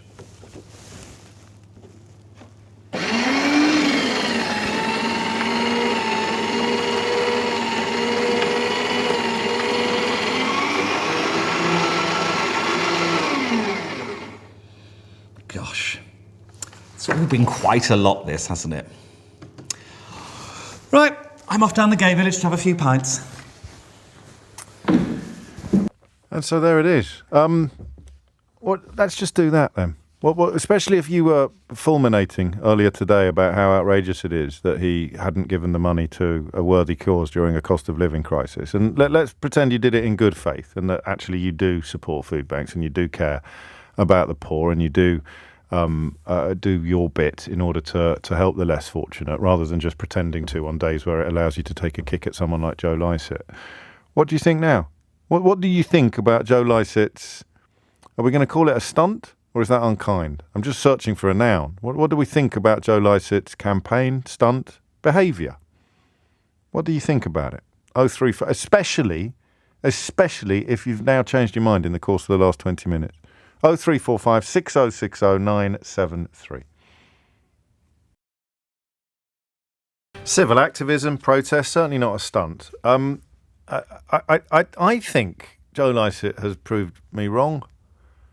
When we talked in the first hour about how you could have something that perfectly decent, thoughtful, compassionate, kind, intelligent people completely disagreed about. There's nothing you could do with regard to the Qatar World Cup that was 100% approvable. There was always nuance. There was always going to be something that constituted a valid objection or a valid criticism. Do you remember? I use Gary Lineker as an example. Imagine if he boycotted the World Cup and stayed at home. Then people would be queuing up. The Daily Mail would be writing articles about how he was ridiculous and virtue signalling and he should give back half his salary even though it's got nothing to do with whether he goes to the World Cup or not and what a joker and it's just appalling and he's so woke. And if he went to the World Cup and didn't say anything against the regime, he'd be a massive coward who should give back half his salary and he's so woke but he's a massive hypocrite at the same time and no one should ever listen to him again. And if he went to the World Cup and made a protest, then he'd be absolutely ridiculous and hypocritical because why is he making a protest when he went there instead of actually boycotting it, even though if he had boycotted it, we'd have written articles about why he's so woke and virtue signalling anyway. So it's just a triangle of hypocrisy. Couldn't get close to it. But I think Lycett's I think he's close to perfect on this. It's not the biggest deal about the World Cup. It's drawn attention only to one element of it, which is the hypocrisy. What's the word we're looking for? Which is the absurdity. The simple wrongness of David Beckham to take 10 million quid from this particular regime. Anyway, what do you think? And especially if you've changed your mind. Charlie's in Waterloo. Charlie, what would you like to say? Yeah, I think I'd add another word to that list that you just said there. I'd say it's exhaustion. it's utter exhaustion on the part of. I mean, certainly me daily when I listen to the news a lot and I try to keep up to date with things.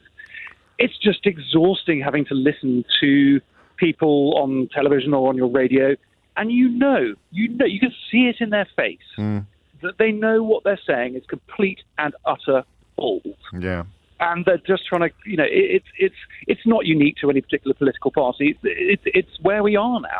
Well, I think the anti-woke bit now, or the anti-political correctness bit now, is not unique to any political party, but it's very much of a piece, isn't it? It's yeah, but it's as I said to your researcher, I said, there's, I mean, and in advance, I'm going to say, of course, I am not comparing anybody to Vladimir Putin. No. Platform change. I'm not comparing anybody to Vladimir Putin, obviously. That's a relief. But if you take it as a matter of degrees, okay.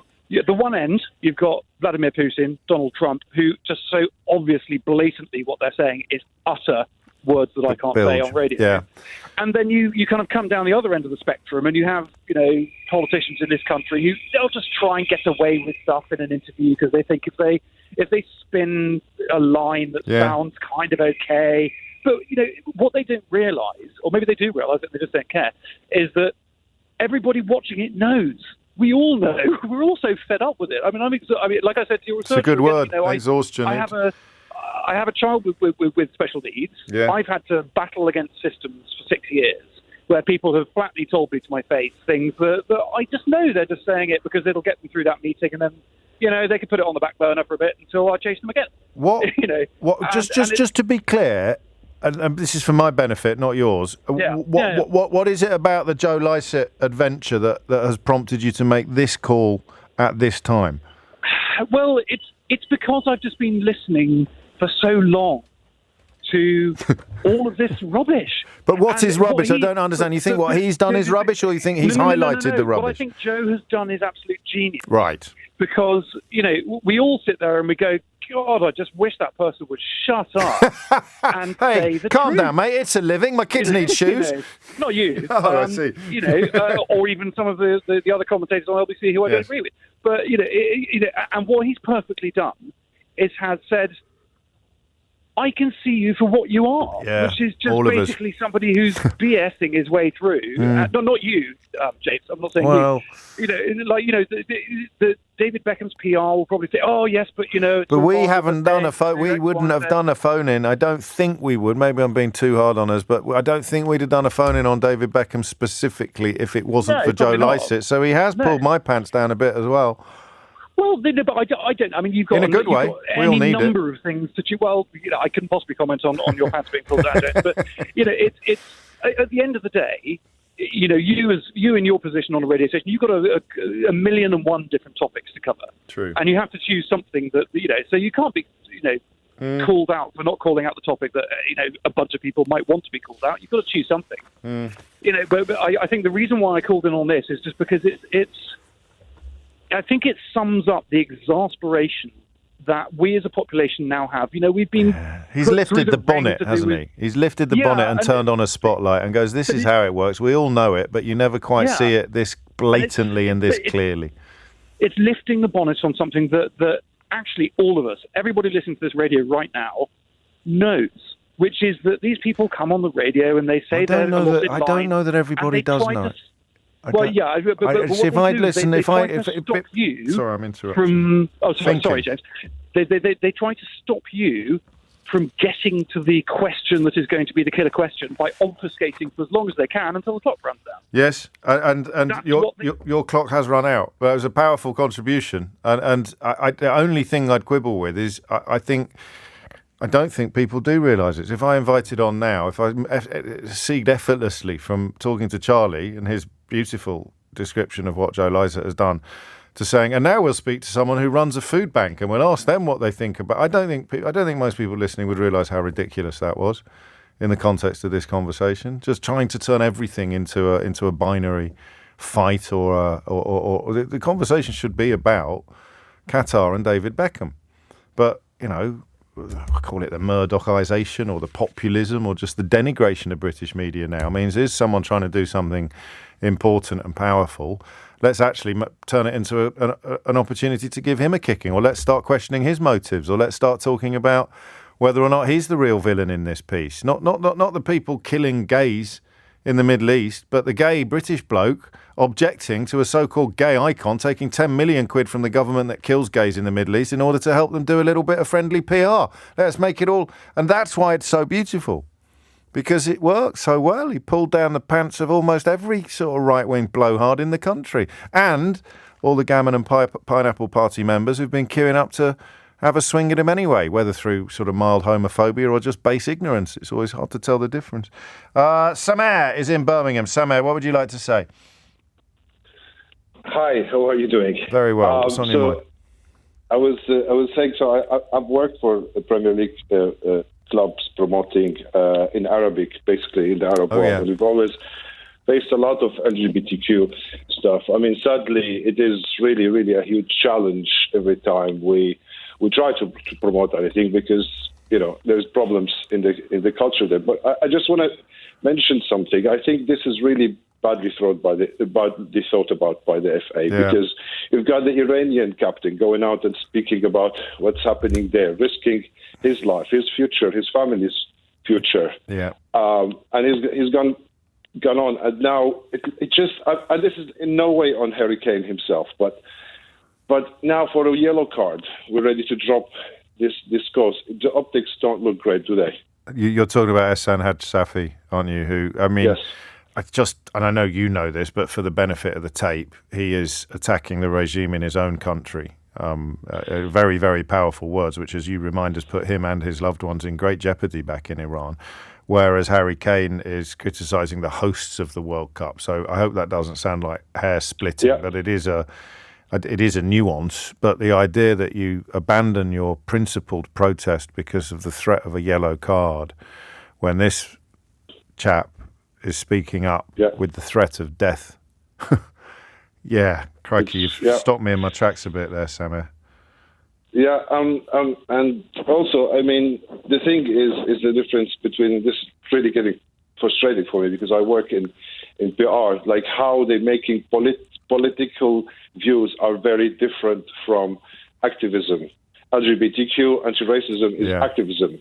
Yes, of course I've said this before. It's like, as much as I'm on your side with Brexit, I wouldn't recommend Harry Kane to have an armband saying rejoin. No. That is politics as much as I. But the distinction between politics and humanitarianism, I think, is the one you're drawing, isn't it? Absolutely. Yeah, it's not politics to say don't kill gay people. Absolutely. Gosh. Thank you. What do you think will happen to the Iranian captain? What do you think might happen to him from your perspective? Well, I don't know, but I come from a country, I'm from Syria, and I know, anything you say could be, it's very dangerous what is done, because, they're not, I mean, really, I don't know, but it is a huge risk.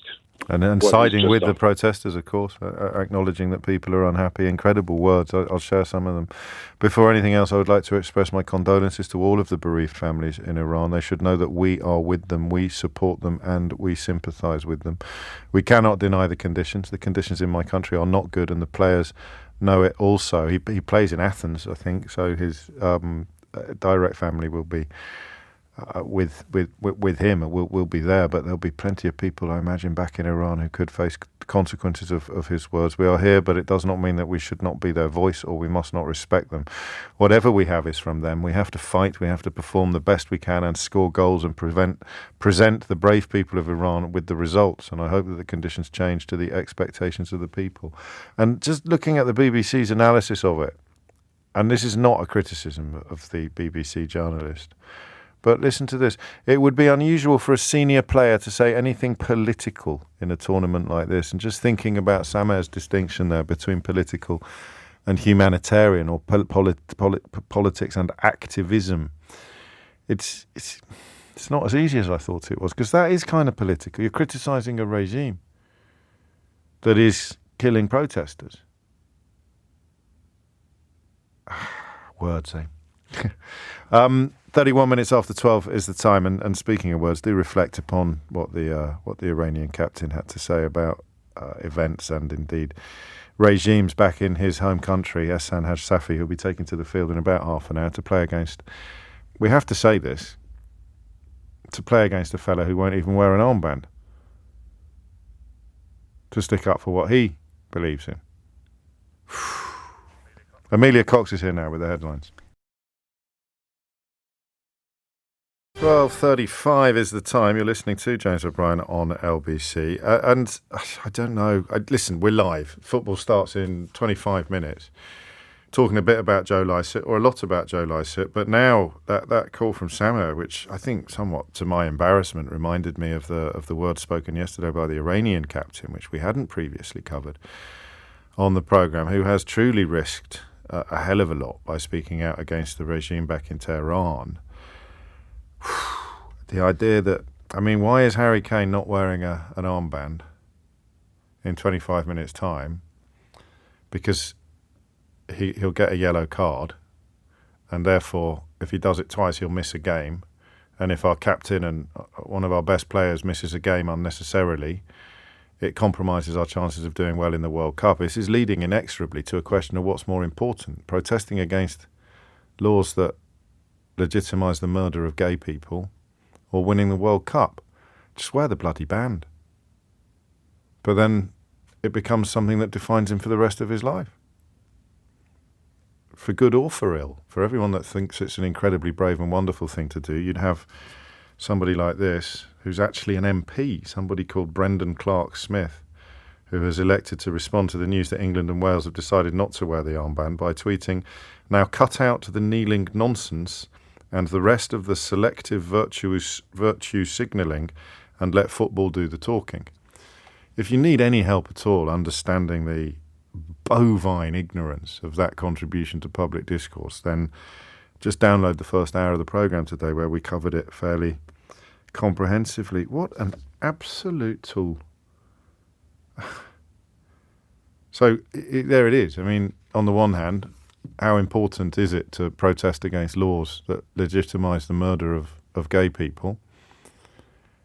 And on the other hand, the MP for Bassetlaw, whose name is Brendan Clark-Smith, describing it, the protest against it, as selective virtue signalling. Good Lord, he makes 30p Lee look like a genius, this bloke, doesn't he? No wonder poor old Marc Francois can't get arrested these days. There's a whole new generation of absolute weapons desperately competing for, what would you even say? Half-wit seems too kind. Quarter-wit of the year awards. Anyway, we're short of time. James Ball has been, I may indeed ask him about this issue as well, because I can see that he's been tweeting about it. And speaking of tweets, that's why he's here. He's been writing some excellent stuff for the New Statesman. He's also the global editor for the Bureau and co-host of the New Conspiracist podcast, on which some idiot off LBC appeared relatively recently. But he's been writing some amazing stuff for the New Statesman about Twitter, which is why, James Ball, I've signed you up just to bring everybody up to date with what's going on, and perhaps even more interestingly, what you make of it all.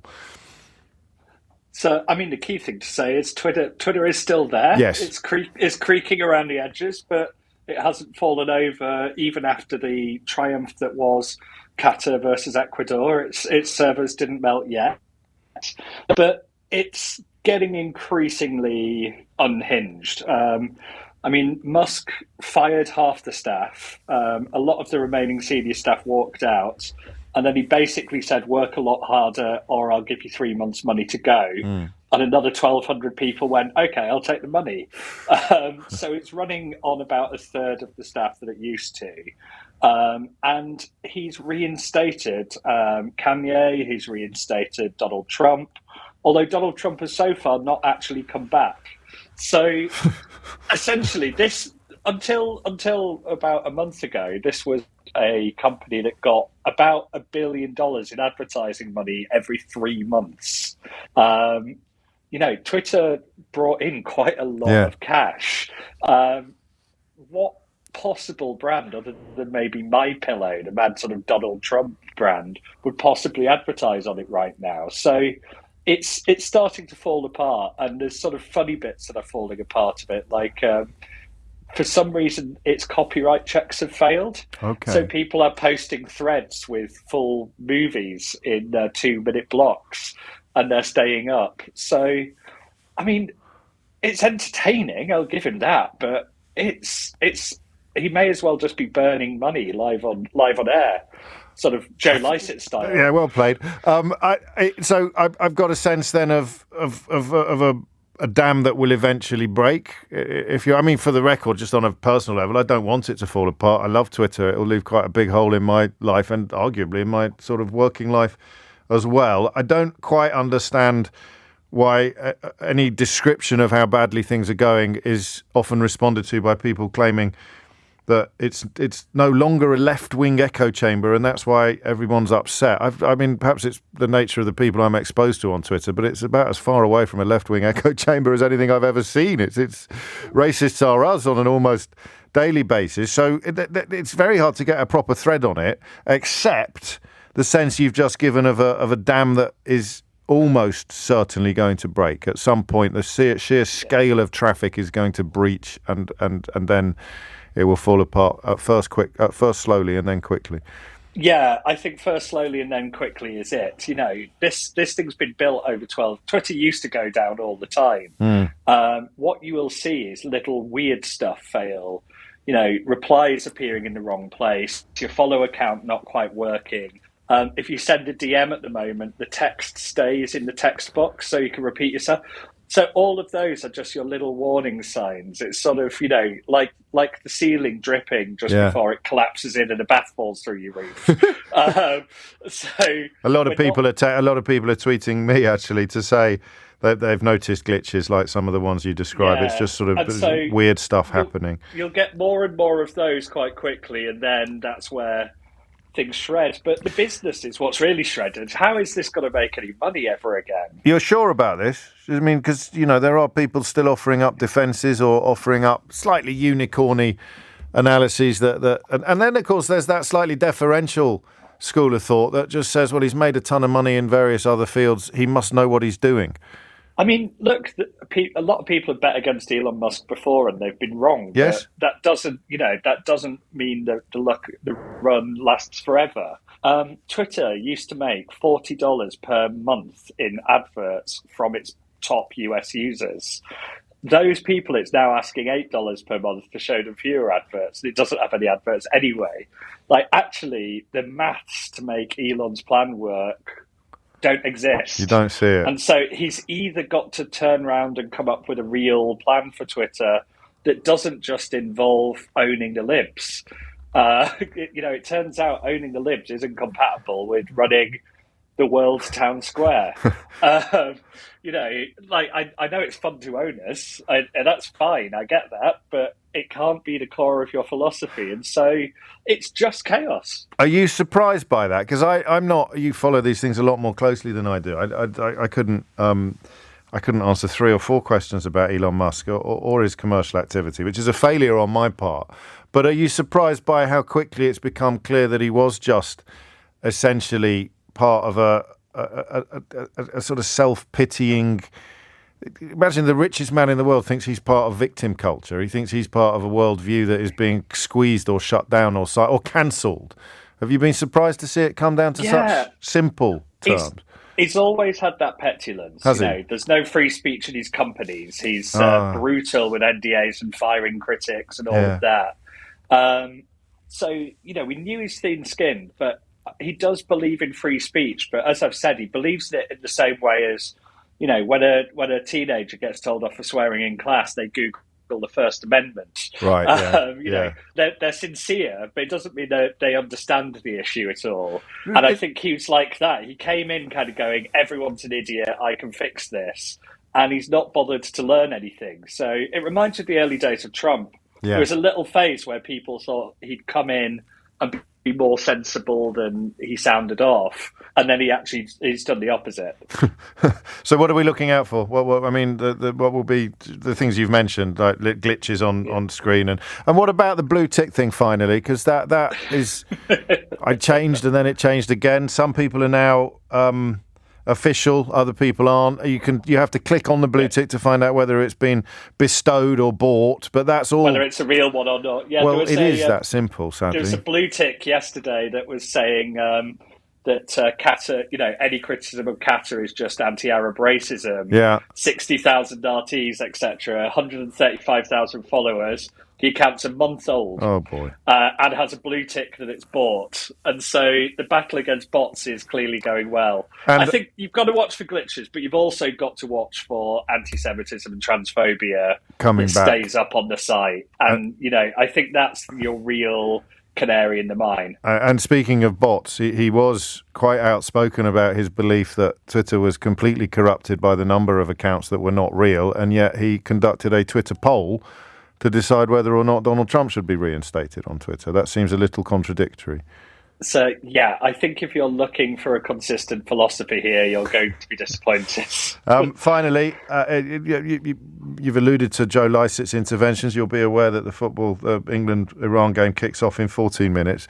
What do you think of this armband business, James?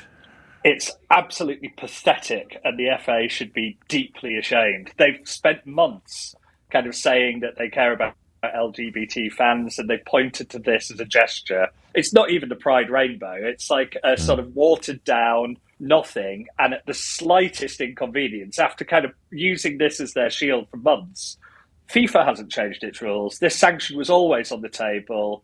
This is the FA kind of going, we stand with you until we might get a yellow card. I mean, what better way of saying, bring it I on. very nearly swore there, but, F you to every single gay fan or, bi fan or trans fan, and anyone who knows or loves any of those people. It's saying, we stand with you until the mere threat of a yellow card. I think you're and right. So, screw them. I mean, it's not the squad's fault. No, the FA. It is the FA's fault. Although, of course, it is going to put pressure on the squad. It is particularly on Harry Kane to decide whether he defies instructions from FA or beyond. But thank you for not sitting on the fence, James Ball, who is a brilliant journalist and whose work you can find in the New Statesman and elsewhere. Also, of course, the global editor of the Bureau of Investigative Journalism. He has a column in the New European and the co-host of the rather splendid The New Conspiracist podcast, which I was honoured to appear on quite recently. 12:47 is the time. He's right, I think. The problem is I'm doing the thing I've described to you now for a couple of weeks where you start constructing your defence against the knowledge that you... So I want England to win the World Cup. Don't laugh at me. I want England to win the World Cup, but I can't want that more than I want Qatar to stop killing gay people. I just can't. I think that's where this armband conversation comes down to, unless, of course, what's his name? Unless, of course, you're Brendan Clark-Smith, in which case I don't know what the word would be to describe his motivation on this, but something woke, something is more important than people being killed for being gay in a country where England are about to start playing football in 12 minutes' time.